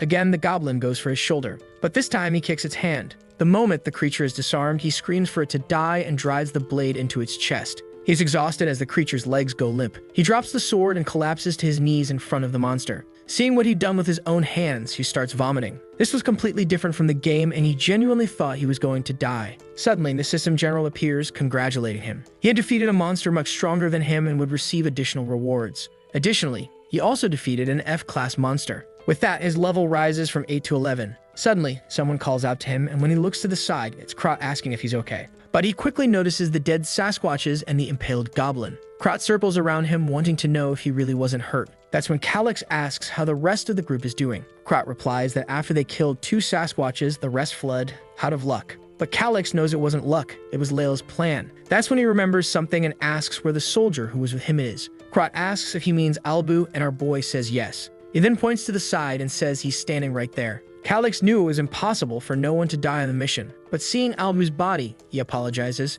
He blames himself, saying he should have been more careful. Krot stands there observing. Then he says it wasn't Calyx's fault. Besides, Albu had died honorably on the battlefield. But Calyx tells him to stop being ridiculous. Death was just death. There was nothing honorable about it. Krot knows this is the first time the boy has lost his subordinate and understands how he feels. But soon after, more bodies are brought before him. Calyx freezes and asks what happened in the end. Krot says that 3 died and 1 was injured, which was a good outcome given the circumstances. But Calyx can only think that all of this is his fault. He should have forced the knowledge he has about this world without fear of being exposed. Besides, he only survived because of Layla's traps and because Albu stepped in to defend him. He clenches his fists and begins shouting while all the soldiers watch him. He then asks what is done with bodies on the battlefield. Krot explains that if the body isn't in too bad a condition, they can take it back. Calyx simply says to do it, no matter what state they're in. As Krot turns to give the order, he notices everyone crying. The soldiers were moved because, in this world, it wasn't common for a noble to care about their servants. Seeing how he acted, they swore they would protect his life at any cost.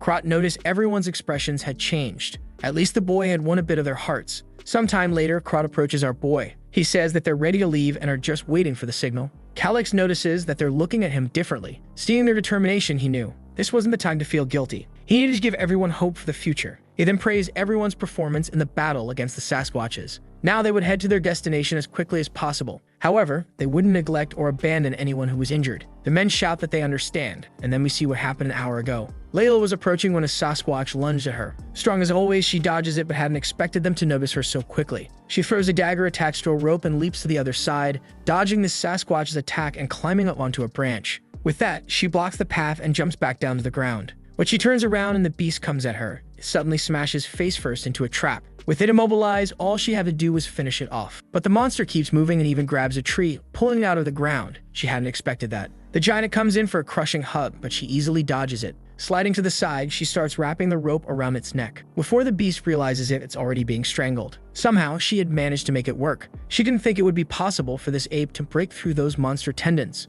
Besides, the ropes were too thin for it to grab with its hands. Then she notices that even while strangled, it's still knocking over trees. She's a bit shocked and decides she needs to finish this quickly. According to what Calyx said, all she had to do was inject the venom straight into its bloodstream. Once again, the ape comes in for a smash, but she dodges and slips behind it. She pulls out a needle and drives it right into the monster's nape. She had done everything he told her to, but she wasn't sure it would actually work. Now her only option was to pray that it worked. The ape, however, doesn't seem to be calming down and keeps thrashing until the trees shatter. Then she realizes the venom isn't working as well as expected, or rather, is working because the ape's eyes roll back and it crashes face first to the ground. She's impressed that it actually worked. As much as she didn't want to admit it, that blonde brat knew more about poisons than she did. But it's very strange because he changed so much overnight. She's been watching him up close for over a year now, yet suddenly he seems like a completely different person. At least she hopes it's for the better. After all, she never thought she'd have the chance to get revenge again. But maybe now it's possible. Back on the wagons, Calyx glances back. Some soldiers who survived are still exhausted and beaten up. He tells Krot that they're going to stop here, and Krot says he understands.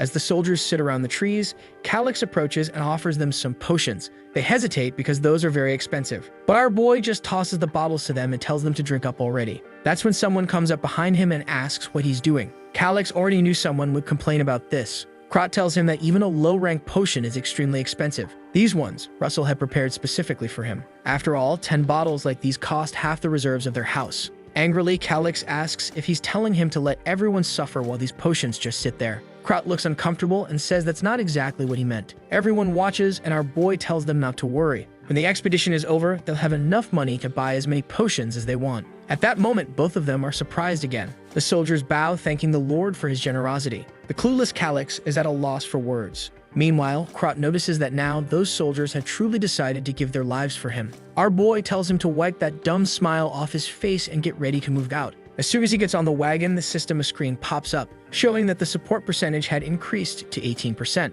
He smiles and tells them to move forward. The wagons continue advancing through the forest. Sometime later, someone shouts for them to stop. Krot asks what's wrong and Calyx says they've arrived at the destination. Krot looks confused because he doesn't see any secret vault. Not to mention there's no one guarding the area. What kind of place is this? Calyx asks if Layla has sent a message, and Krot says no. With that, they just decide to set up camp there for now. Until further orders, they would stay put. A while later, inside a tent, Calyx points to a region on the map and says that the Hoshiran family vault is right there. Krot asks if he's not way off, and our boy says no. At that moment, Krot yells in his face, saying that based on the map, it would take at least a week to get there. The soldiers were already getting exhausted after being away from home for so long, and if they told them they had to march for another week, half would probably give up. Thomas also says that staying in one place for too long is dangerous because they'd be found soon. Calyx lazily tells them to listen before they start complaining. He just pointed to the vault's location. He never said they were going there. Krot comes to ask if the objective of the expedition isn't to steal the vault. Calyx walks to a corner of the tent and says they'll access it from there.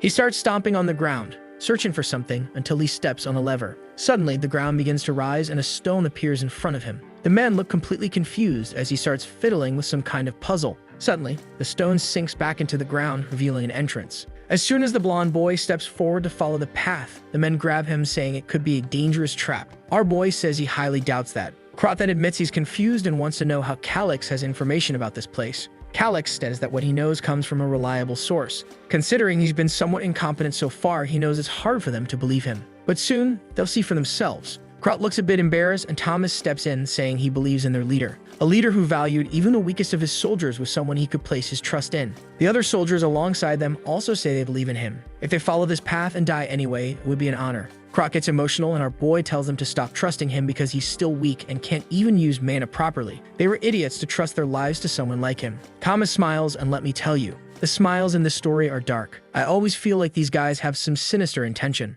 Thomas then says that strength isn't always physical. Our boy tells Krot to stop crying and turns to everyone, saying it's time to go. With that, the army begins descending the stairs. Meanwhile, Calyx looks out from the tent, hoping everything went well with Layla. Back with everyone's favorite assassin, Layla is collecting monkey blood. She wipes her face, saying she has enough. Standing in front of the cave, she says it's time for some fun. She starts striking 2 pieces of wood together to start a fire. In the next scene, she's jumping from branch to branch, and from afar, you can see the fire she caused. With that, all the Sasquatches in the area should be drawn to it. The problem, however, was something else. Some hooded guys whose insignias looked eerily familiar were passing through the area and saw some bodies on the ground. Layla already knew these cockroaches would show up. She puts her hand on her dagger, saying she's going to finish this. She'd show them what happens when you turn your back on someone with the position of an executioner. One of the men on the ground starts writing on a paper, saying they're in an emergency. They have found a Sasquatch's body, and there was no one wounded nearby. That meant someone capable of fighting a creature like that was in the area. And in this entire region, there was only one family capable of something like that. He needed to inform the Viscount immediately. Layla is quietly observing from a distance.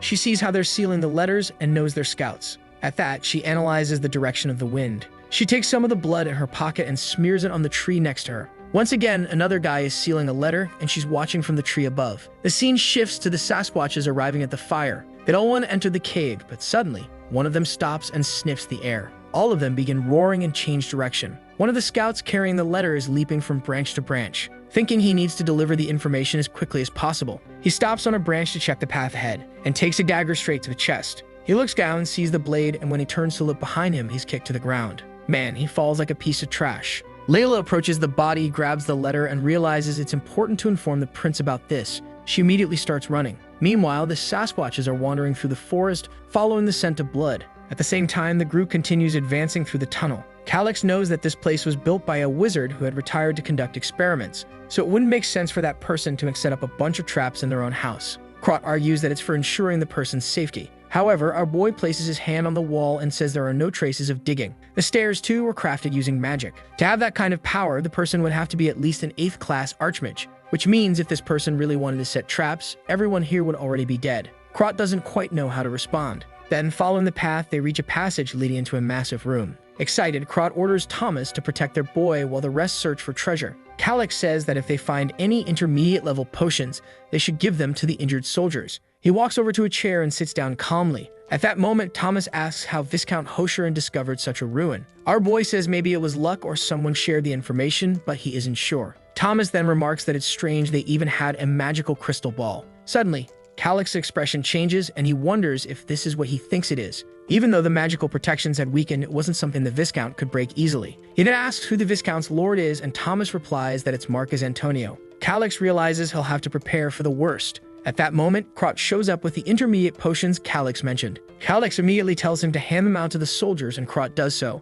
Though he can't help but think it's far too expensive to waste like this. But Calyx knows that, at a time like this, it's more important to have soldiers than to keep potions stored away. They then show him some magical crystals, additional potions, materials, and other items. None of it was useless, but there wasn't anything incredibly valuable either. However, Calyx knows that if the system said, "This is a treasure ruin," there's still something hidden here. Suddenly, he senses something coming from the corner of the room. Out of nowhere, Krot puts his hand in front of him and asks what's wrong. Krot says they've already completed their investigation and there's nothing lurking in the shadows, so he should stop trying to act alone. But Calyx walks forward anyway, saying he doesn't care because Krot wouldn't understand. He starts running his hand along the wall, trying to remember where the secret door was located. That's when he finds a small hole for his thumb and everything begins to shift. Here comes the boy's treasure. Looks like those 10 years of playing games really paid off. Inside, there's a giant crystal ball surrounded by smaller crystal spheres. Additionally, it's like a monitoring room that could oversee their entire approach. Krot, however, points out that there's something very strange about this place.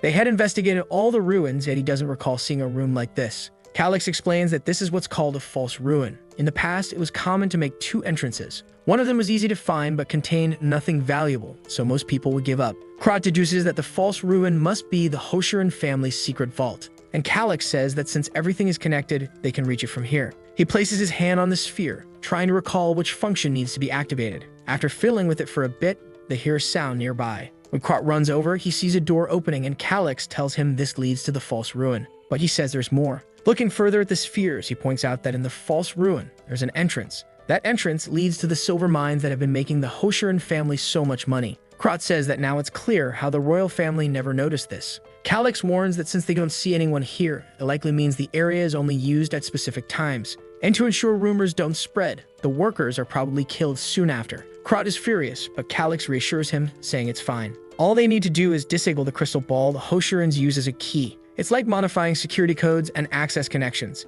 After taking everything they need, he'll obviously leave a present for those guys. He then tells Krot to take the men and start collecting all the crates because it's time to leave. But Krot looks sad again about leaving the prince's side. For heaven's sake, bring back my waifu already. Calyx says he can handle it alone, and Krot reluctantly agrees, saying he'll return soon. With that, he leaves and Calyx celebrates finally having a moment to himself. And wouldn't you know it, our boy finds yet another secret passage. Inside, he discovers an item he's very familiar with from the game, though it looks very different in person. It's the bracelet of the Grand Alchemy Priest. The translation here is garbage, isn't it? And I'm translating the garbage translation, so this is peculiar. Its effect is that when you're on the brink of death, it activates a protective barrier that lasts for 2 hours. But if you take another very strong hit while the barrier is active, obviously, it breaks. The item had a cooldown period of 1 week, and after 3 activations, it would stop working. However, it was perfect for him, since at this moment he has no combat abilities. He slips it onto his wrist, thinking that now it's as if he has 3 extra lives. But as he's about to leave, he notices one more detail. Inside the place where he picked up the item, there was something written. He tries to read it but only understands part of it,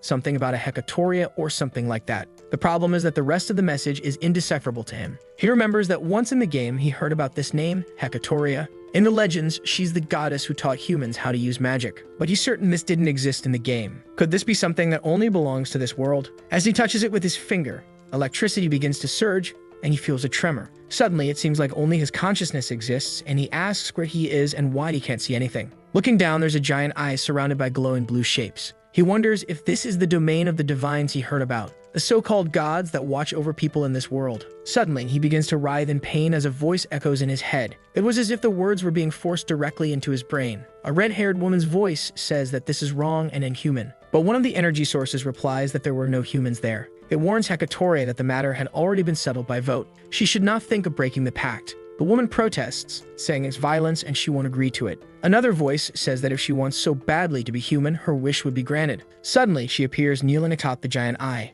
Calix hears a terrifying sound he can't comprehend. While Hecatoria is screaming in the middle of it all, he covers his ears because he can't bear to listen any longer. The voices declare that Hecatoria has now fallen to the rank of a demigod. It would no longer be appropriate to call her by her old name. From now on, she would become an object of hatred, driven into miserable madness by the very insects she adored. They were eager to see the expression on her face at that moment. Suddenly, Calix finds himself back in the room. I'm confused, he's confused, you're confused. This must be the author's intent. Out of nowhere, the system window pops up and Calix is shocked. He had obtained a fragment of Hecatoria's first authority. It appears to be a skill that deals area of effect damage to all nearby enemies. The damage scales with his level and is impossible to dodge. However, the more enemies there are, the less damage it deals overall. Calix knows that abilities normally range from rank F to rank S, but there are exceptions when it comes to so-called unique abilities. And beyond that, there are authority abilities which are even more distinct. It's a power that only X-class individuals or those known as demigods can use. In fact, developing an authority is the only way to reach the X-class. Another system window appears, stating that he has absorbed a fragment of authority. This raises the rank of his soul. Calix is now certain that the one who sent him to this world was the goddess named Hecatoria. He knows that only authority-level abilities can harm a god. Perhaps she's hoping that somehow he'll avenge her. The lunatic starts laughing with his hand over his face, wondering if this is really going to be the final objective of this game. Obviously, he feels like he's being manipulated, but he's going to end this whether he wants to or not. At that moment, Krot returns and asks if he's done. Calix tells him not to be surprised, and Krot looks confused. In the next scene, everything is chaotic and lively. There was so much treasure in that room that they needed more time to collect it all. Just the chests filled with coins totaled over 30,000. Our boy gets excited. It's much more than he expected. And Krot says that, in addition, there are several crates with silver bars worth about 100,000 gold coins. The only problem is that transporting so much loot with just this expedition wouldn't be easy. Calix thinks he never imagined the biggest problem would be having too much treasure to carry. But to him, it doesn't matter how much there is, it won't be a problem. Because when he killed the goblin, he aimed the inventory ability. He's feeling all confident, grinning to himself, while Krot wonders about his excitement. Calix simply tells him to bring the crates closer. He'll handle the rest. Krot asks if everything in front of him is accounted for, and the man confirms it. Calix then tells him to prepare everyone for the return journey. Krot agrees, though he has no idea what the boy is planning. But Calix knows that in this world, the concept of players and abilities doesn't exist. It would take too long to explain what an inventory is. So instead of explaining, he'll just make it work. At that moment, Krot says everyone's outside but asks what they're going to do with the crates. Calix shows the bracelet and says he obtained it there. It has a subspace magic ability. It's an extremely rare artifact with enough room to store all the crates. Krot's eyes go wide and he asks where Calix got something like that. Our boy simply tells him to keep quiet and keep it a secret. He says that truly understanding something that valuable would be dangerous if others found out. He then says he's heading out and Krot agrees while still stunned. Calix thanks him as he leaves. Now he needed to focus on the objective. Thinking of the inventory, the system window pops up. He wonders if it's going to be as simple as a game. He touches one of the crates, and immediately it appears in the inventory as silver bars. It looks as easy as he imagined, and he begins loading his inventory. Man, the kid's like Minecraft, stacking everything in piles of 99. With all the treasure collected, it was time to return. He climbs the stairs, and the men greet him, saying that everyone is ready for the journey back. But Calix is looking around. He wants to know if Layla still hasn't returned. Krot says no and questions whether maybe she betrayed them and fled. That's why he never trusted her from the beginning. Calix tells him to wake up to reality. It wasn't a coincidence that the Sasquatches fled at that exact moment during the fight. After explaining what happened,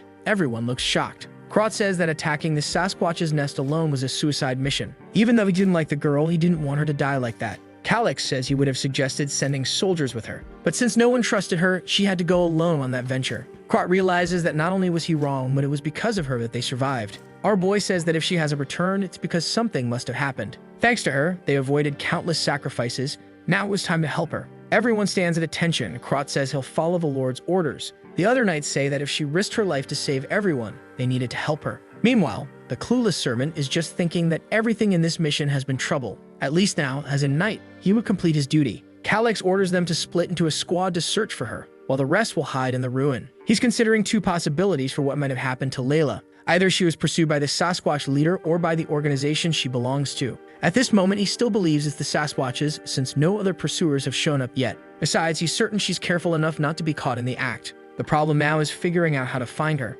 Krot asks what they'll do next, and Calyx checks that everyone is ready. The plan for now was to head straight to the Sasquatch base and start avenging those monkeys. Before Krot can protest, Calyx places some herbs in his hands and tells him to burn them. It would produce a kind of oil that everyone should coat their weapons with. He warns Krot not to complain about the plan, and Krot just agrees. Calyx looks up, telling Layla to hold on. Sometime later, they're spying on the Sasquatch's base. They're sure that only females and children are inside. Calyx says they'll kill those inside first, and soon enough, the males will rush into the cave. But the men look uneasy and ask if this is really okay, since he already knows how dangerous the creatures are. Our boy tells them to see for themselves how powerful the poison on their weapons is. With that, they step forward and the Sasquatches hear something. The entire army begins advancing toward them. As the fight begins, Calyx hears others approaching. They run toward the cave, and Calyx says it's now their turn. They follow some footprints, and our boy says he's sure Layla wouldn't be defeated by those creatures. That's why it'll follow the largest footprints. Riding on Thomas' back, they start running. Along the way, Thomas asks if Calyx likes the woman. He gets it. After all, she's a very attractive woman. Calyx tells him to focus on the mission and stop joking around. But Thomas replies that he never imagined she would volunteer for something so dangerous. Calyx responds that it's because she realized they needed her too. At this moment, the Shekin family is the only place that's good for her. Thinking about the girl's appearance, Calyx knows that on Earth, she'd be a celebrity. But Layla doesn't care about that. Maybe it's because she's always lived with the urgency to survive. The first large-scale content of this game is called the Invasion of Jaboru, and the faction living in these mountains played a direct role in that event. Perhaps from the very beginning, Selvia was intentionally planning all of this. Inside the cave, Krot is amazed they won. The men are cheering, saying that, just as the Lord said, it was very easy to kill the apes with the poison. But they remind each other there's no time to rest, and they quickly set off running again. Krot is impressed, saying that when it comes to poison, he truly respects Calyx. At the very least, he hopes Layla is safe. But then they spot someone lying on the ground, blood at their mouth. On their way, Thomas and Calyx notice something. Our boy is shocked to see Layla lying on the ground, surrounded by two wolves. Thomas runs ahead and slashes the first wolf, while Calyx runs to help her. The problem is that her wound is much deeper than he imagined. He quickly uses a mid-tier potion, and thankfully, it seems to be enough. The only problem is that her recovery will be gradual, and she'll need several more. Thomas returns, saying he drove off the wolves. He helps our boy sit Layla up as Calyx gives her more potion. Her skin color starts improving, and they both feel relieved. At that moment, Krot shows up, and our boy says he arrived just in time. Suddenly, the scene jumps forward to a week later at Shekin Castle. Our boy, who looks more like a beautiful girl, is there training. For heaven's sake, right? This kid is too weak. He's at level 18, which isn't that bad. He's only 15 years old, and the average for an adult man is around level 20. Nearby, Russell watches and says that at least the boy's stamina is improving a lot. He could say that Calyx's physical condition wasn't bad at all. Krot comments that he seems completely different from the day they explored the ruins. Maybe he's taking some kind of secret potion. The hard-headed guy is there all confident, looking like something out of Solo Leveling. He says that his journey to level up has only just begun. The servant suggests they start sword training right away, but Russell says that Calyx's body needs to recover first. Suddenly, Calyx announces that he has something to resolve at the magical tower today. Krot didn't know about this, but our boy tells him to get ready because he's coming along for the visit. With that, he begins to leave, but Russell remarks that it seems Calyx now trusts Krot a lot. Krot responds that he doesn't know why, but he's certain the boy has exceptional talent. Besides, he genuinely cares about his subordinates and the people of the kingdom. Russell comments that lately it's been hard to understand the boy's actions and way of thinking. Krot says that while he may be talented, he still needs a master to guide him. But Russell counters that the priority right now is for Calyx to obtain his official title. He needs to complete the coming-of-age ceremony and advance to Class 4 soon. Still, the fear Russell once had about the future of the territory had disappeared. He never imagined someone suitable would appear this early. The scene shifts to the branch of the magical tower in Shikin's territory. Amidst an endless library, someone welcomes them. Our two boys appear, and here comes another dangerous situation. We're all thinking about Layla. Where is that girl who vanished after the rescue? A woman welcomes the beautiful boy and the muscular man, pulling them in and cheerfully telling them to make themselves at home. She seems strangely upbeat for a mage. She then asks if they'd like tea and uses telekinesis to set the cups in front of them. As she touches the teapot, steam begins to rise. Calyx is impressed that an isolated place like this has a Class 5 mage. Her name is Rosen Dreamwalker, 32 years old, though she looks 26. She serves the tea and asks why he looks so surprised. Calyx says he didn't expect to meet someone as incredible as her in such a rural area. Strangely, Krot is already wondering if this woman is Calyx's type. Calyx then says that if she can heat tea in an instant, she's at least a Class 5 mage. He's certain that it's impossible for a woman in her 20s to achieve something like that without immense talent. The cheaty guy knows she's 32 but is just buttering her up, right? She's all flustered. The fool fell for the trap. Krot is about to comment that she's not in her 20s, but our boy squeezes his arm. The trick works, and she's all happy but admits she's already over 30. Our boy is the master of charm and asks if she has any secrets for staying so youthful. While she says all she does is wash her face with water, Krot is just sitting there listening to the two of them. Some time passes. Finally, Rosen asks what brings the two of them to her tower. They were finally getting to the point. Calyx says he's there to buy explosion scrolls. She's impressed, saying he must be a very unique client. She tells him that 30 of those scrolls would cost 600 gold. But because he's such a cute boy, she'll only charge him 500. Our boy is thrilled to see that using his looks can get him a discount. He asks if that won't get her into trouble. Rosen reassures him, saying she has the authority to adjust prices. Calyx then says he actually has one more request. It's a bit hard to say, but he wants to borrow from the reserve fund. That doesn't make her very happy. She asks how much he's thinking of borrowing. When he says 60,000, the woman spits out her tea. Of course, she says there's no way she can lend that much money. But our boy reveals that he'll leave gold coins and silver bars as collateral. And until he pays it back, she can also charge interest. At the mention of interest, Rosen, who clearly has a bit of a loan shark vibe, starts looking excited. Calyx explains that it'll only be a short-term loan, but he really needs it. That's because it would be madness for Gerard to find out he's using the very coins Calyx stole from him. Calyx knows this is the only place he can get 60,000 gold. Rosen lowers her head, apologizes, and says that unfortunately, it's just too much. Calyx didn't expect that. It seems his favorability wasn't high enough, or maybe he was just too hasty. She adds that she's sure the supervisor would reject it. But then she suggests an alternative. Covering her mouth with her hand, she says the people at Central Headquarters don't keep much of an eye on her area. Maybe it's possible to do it, but it would have to remain a secret between the three of them. If he pays it back within 6 months, there won't be any problems. But as soon as the 6 months passed, she would sell all the gold and silver to recover the money. Our boy is thrilled. That was exactly his plan. Mages are greedy because they need resources to conduct their research. And she was definitely thinking he wouldn't have the money to pay it back, so she'd pocket all the interest. He bows deeply and thanks her, saying he'd be very relieved if she could do this. Meanwhile, he's thinking that now he's resolved the debt with Gerard. Speaking of the fool, he's sitting in front of a subordinate demanding the map. He slams it on the table, furious because it seems that one of the patrols near the vault has disappeared. He begins to wonder if he's in any danger. That's when he realizes that if someone had a direct path to the vault, it would take less than a day. The guy is about to explode with rage. Immediately, he orders everyone to prepare to head to the lands of Golda. The problem is that the direct path was very different. Layla's former team runs headfirst into a golem. With Gerard right behind them, they have no choice but to attack. The golem swings its massive hand, and they realize they won't have time to dodge. The fools get sent flying. The weaker guys nearby already know that if they try to advance, they'll die too. They didn't even need to get close, they got flattened on the spot. Another man, his hair turning white with fear, shouts for caution. But he gets crushed too. Man, these guys are getting destroyed. 2 more idiots panic, and another golem finishes them off. Gerard stands there, silent, while the trainer of those men wonders why a golem has appeared. A creature like that doesn't form naturally, which means there's at least a Class 5 mage nearby. He turns to Gerard and suggests they retreat, but Gerard shouts at him, demanding to know why he's saying that. No matter what happens, they must press forward. The path had to be cleared within 24 hours because they had tributes to pay to the Marquis. Even if everyone died in that place, they were to keep moving forward. Back at the tower, Rosen casually asks if they've received a little gift. She wonders if it's something romantic, like a lover or an affair. Our boy says no,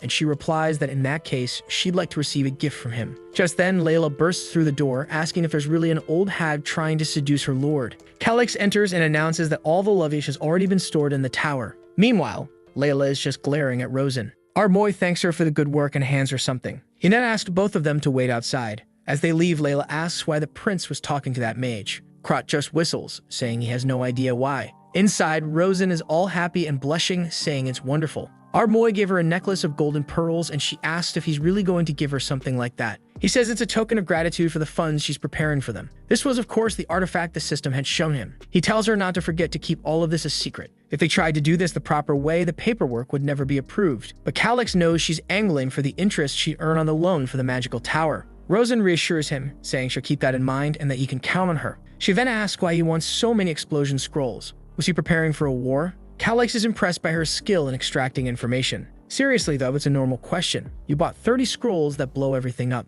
He stands up and says he's not planning anything like that. Those scrolls would only be used for mining. She finds it odd that he used something so expensive just to dig holes. She asks if he's found a gold mine. Calyx is tired of how much information this woman is trying to pull from him. He waves goodbye, saying they'll continue the conversation next time. She looks surprised but smiles, saying she's looking forward to it. Outside, he finally has 60,000 gold in his inventory. With that, all the massive debts of the territory could be paid. He's just anxious to see Gerard's reaction when he finds out his treasures were stolen. While he knows he means nothing to Selvio, it's obvious he won't let the man who ordered his assassination get away with it. They would pay for what they did. Even if they had no idea this had already begun, the revenge wasn't over yet. Back at the golem, the men have wrapped chains around it, trying to pull the creature down. They anchored it to the ground, pulling in all directions until they finally expose its core. One of the men stabs it with a knife, yelling for it to die, and strikes the center of its chest. The core flares up, releasing an explosion as the stones fly in every direction. Man, the squad is in rough shape. Everyone is dead on the ground, swords scattered, bodies collapse. One of the men says they managed to kill the golem, but it costs 60% of their squad. Gerard, however, tells him to stop complaining and to just open the gates already. They reach the door of the hideout, and a man brings the crystal ball forward. But when he places it on the door, it displays a message. User invalid. An unauthorized access is detected and the security measures begin to activate. A warning sounds, telling them to step away from the area within 180 seconds. The man insists and tries to place the crystal ball once more. But of course, the error is the same and Gerard kicks the door in frustration, unable to understand what's happening. He has no idea why it isn't working. The man next to him warns that it's better for them to back away because they have no clue what these security measures are. With that, they start running while the door remains intact. It enters stage 1 of the interception program. The security measure was to summon numerous creatures that would attack anyone within a defined range. Back in the carriage, our boy asks Layla where she heard that. She replies that she heard it while he was flirting with that mage. Our boy notices she seems a little angry and says he wouldn't do something like that. It was all business. However, he wanted to ask her something. What would happen if he betrayed Selvio? She looks confused and asks why he's even thinking about betraying the Viscount. Our boy says he just wants to know what kind of person Selvio is. The type to let his subordinates' mistakes slide? She explains that no, he's an extremely perfectionist man, a person who would never tolerate failure in any form. Our boy then wants to know what would happen to Gerard if the Viscount found out. Layla says she has no idea, but Gerard is also not someone who would accept being killed so easily. He would probably try to survive at any cost. It's obvious he wouldn't hesitate to betray the Viscount if necessary. Our boy thinks to himself that it's obvious Gerard wouldn't let himself be killed so easily. Meanwhile, Layla is watching him, realizing that the boy is planning something on his own again. Looking at his cyan-colored eyes, she doesn't know what this strange feeling is. And our boy is deep in thought, feeling like he's missing something. Back in the lands of Golda, the men have finally exterminated the monsters. The problem is that the Viscount's forces have also been almost completely wiped out. Gerard orders them to bring reinforcements and to open that door. There was no way to enter normally, so they had to use explosion scrolls. They blow up the entire door, and the entrance is now open. But the man already had a bad feeling about this. Inside, they realize the treasures are not there. Desperate, he orders the men to quickly find the silver. Everyone runs around searching. Of course, they won't find anything. One of them eventually finds a scroll on the ground. He opens it, wondering what it is. It's an explosive. Boom! Everyone's sent to the afterlife. When Gerard gets up, he has no idea what just happened. Most of the men who ran off to look for the treasure are now buried under rubble. At that moment, Gerard already knows. With what just happened, they will be executed by Viscount Selvio. It's time to activate an emergency plan. He approaches one of the men and tells him he's always been grateful for his service. Out of nowhere, another man comes from behind and finishes him off. Gerard tells the man not to blame himself because he did everything right. It's just that the secret couldn't leave that place. With that, another one is dead. The friend of the fallen man says that someone named Cape definitely won't stay quiet about this. They probably sense something abnormal in the region and will soon figure everything out. Gerard replies that it doesn't matter. All they can do now is follow the emergency plan. The scene shifts to Viscount Selvio's villa. Gerard is there and the old man says nothing. He just stands there until finally he says he heard the story. Immediately, Gerard throws himself to the ground, banging his head and begs for forgiveness. Silvio says he doesn't care about apologies since results are the only thing that matters. He wants to know where the silver he had saved for the greater cause has gone. Gerard says it must be the work of some tomb raiders. He explains that somehow they must have dug their way in within a day. The man says that doesn't make sense since the security system would have been activated. Not to mention it would take a long time to dig that deep. Gerard lies, saying that most of the silver coins are still there. There's no way a handful of tomb raiders could have stolen everything in such a short span of time. Besides, they're already keeping an eye on all the merchants in the region to see where the precious metals will end up. Once that happens, they'll ambush them. Silver coins aren't something you can take far away very easily. Eventually, whoever stole them will return to sell them. Silvio says he understands and warns that it's best to capture those people as soon as they return. Gerard assures him there's nothing to worry about. It will be done. Silvio goes to a drawer and says they need to apply pressure until these thieves return every last coin. However, something had to happen. Of course, Gerard had received his punishment. The poor man begs to be spared, but the whip comes down on his back. Silvio curses him as a slay bastard and asks if he's really mocking him. Gerard is just there, thinking that somehow he has to endure this hell. Silvio continues whipping him, shouting that the biggest problem is that he lost half of the shadow forces. Something they had been training for so long became useless because of him. After a great deal of affection on Gerard's back, Silvio pauses for a moment. He warns that his complaints are nothing. But if they jeopardize the greater cause, that's a whole different story. He warns that from now on, Gerard no longer has any authority over the shadow forces, and he can only act after receiving permission from him. Gerard, of course, simply replies that he understands. The man then says that they urgently need tribute money now. He orders Gerard to inform the Shikan territory that they will begin the process of confiscating their assets. Even if they don't have much of value, would be enough to help with the tributes. If it's not possible to take anything from Shikan,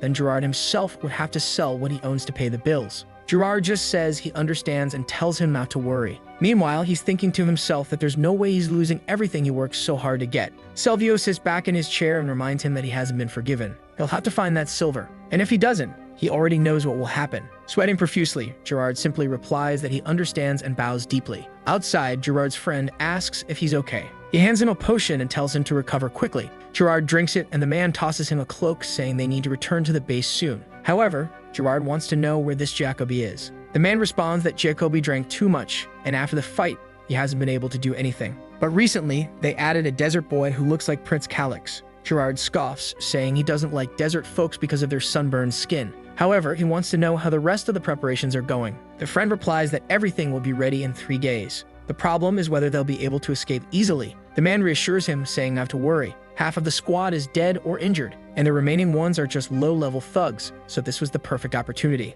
Maybe all these events were a blessing in disguise. After all, the more money they had to build a new life, the better it would be to escape. However, Gerard doesn't look convinced. He believes that the boy from the Shikan family has already won the succession battle easily, so it probably won't be that simple. A few days pass. Krot enters the room and calls for the two of them. He announces that Gerard and Mythos have come to visit. It's probably because of the debts. Russell says it's exactly as the prince had predicted. He tells Krot to accompany the prince to meet with the men. Russell wasn't going to get involved in this anymore because he believed the boy was capable of leading the territory. Krot says he understands. Meanwhile, Gerard, ever the lunatic, looks flushed, saying the boy's physique is improving day by day. But our boy simply replies that he doesn't greet unnecessary people, and that Gerard's arrogant attitude was already testing his patience, so it was better to get straight to the point. Gerard says that if Calix is so eager, he'll be direct too. He opens his arms and announces that the official confiscation would begin. He had determined that the Shikan territory wouldn't be able to pay the 60,000 gold, so they would take everything there as collateral for that amount. Our boy asks what Gerard will do if he refuses. With a finger to his nose, Gerard replies that he'll call for a senior official to ensure Calix doesn't escape. And obviously, a forced audit of the territory would happen. Krot insults Gerard, but the man replies that this isn't a time for violence. It's just that he needs to be a bit more assertive in recovering his funds, as much as he also thinks this is the worst-case scenario. Our boy says that if Gerard really thinks it's that bad, he should delay the payment even further. Gerard replies that if Calix were a little more sincere, maybe that could happen. At that moment, Krot realizes the man is subtly asking for a bribe, but Calix feels that paying off the debt now would just leave him at a loss. However, to avoid complicating things for now, he decides to stick to the usual script. He announces that he has managed to gather most of the money, so there's no need for him to be sincere at all. Gerard suddenly stands up and demands to know how he gathered 60,000. Our boy asks why he looks so angry and surprised. Was this a good thing? He places the official notes on the table and says all the values are legitimate. Gerard knows that those notes are indeed government issued. But how the hell did this kid manage to gather 60,000 in such a short time? That's when Gerard has the idea to take this money and flee with it. It would be much better than escaping with gold and silver, so maybe this was the perfect chance to go to another country. Calix places a silver bar on the table and asks if Gerard wants to verify it. He explains that he has 32 pieces of these in 420 crates. At that moment, Gerard recognizes those as the very silver bars he had hidden from the Viscount. Now everything starts to make sense. The Viscount thought Gerard was only hoarding a few silver coins and some copper, but Gerard had been secretly using the hidden mines to amass far more resources and stash them away. Now that Calix knows about it, it's hard for Gerard to go against him because he'd be reported to the Viscount. If Selvio discovered this, Gerard would obviously be executed. Calix then tells Gerard they don't need to pretend anymore about what's happening here, and he asks Gerard what he thinks his fate will be. Since Calix is a kind boy, he'll give him two choices. Either he confesses that he was stealing for Selvio and faces punishment, or he betrays the Viscount and flees this place. Gerard is just seething with frustration, while the boy knows that Gerard is completely cornered. To give him a sliver of hope and help the man out, he decides to take action. Calix tells Gerard that he will help him survive if he chooses to flee. This was a very rare opportunity, so he wants to hear Gerard's answer. Krat seems a bit confused about the prince's plan. Gerard replies that just helping him escape the territory isn't enough. Our boy says he can provide solid support to ensure no one touches him. Gerard asks if the prince is trying to make him serve him. Calix responds that Gerard is already hated by the most powerful person in this region, so obviously that wouldn't be a good deal. Gerard then says that if he had someone even more powerful than that man, surely the prince would be the one conceding. Calix replies that Gerard has finally understood and places a sheet of paper in front of him. He says that once Gerard signs it, he'll reveal the plan. The paper states that the Shikan territory has already paid off all its debts to Myrta's companies. The lunatic starts laughing, saying that Calix really is terrifying. It seems the boy has been deceiving the entire world this whole time. Gerard says he'll sign because he has no other option. After all, he doesn't want to become an enemy of the blonde boy. Our boy thanks him, while Gerard thinks to himself that eventually, he'll manage to get a like on this video that helps Mamoru make more juicy content for his viewers, activate the cheeky little bell, and I'm out.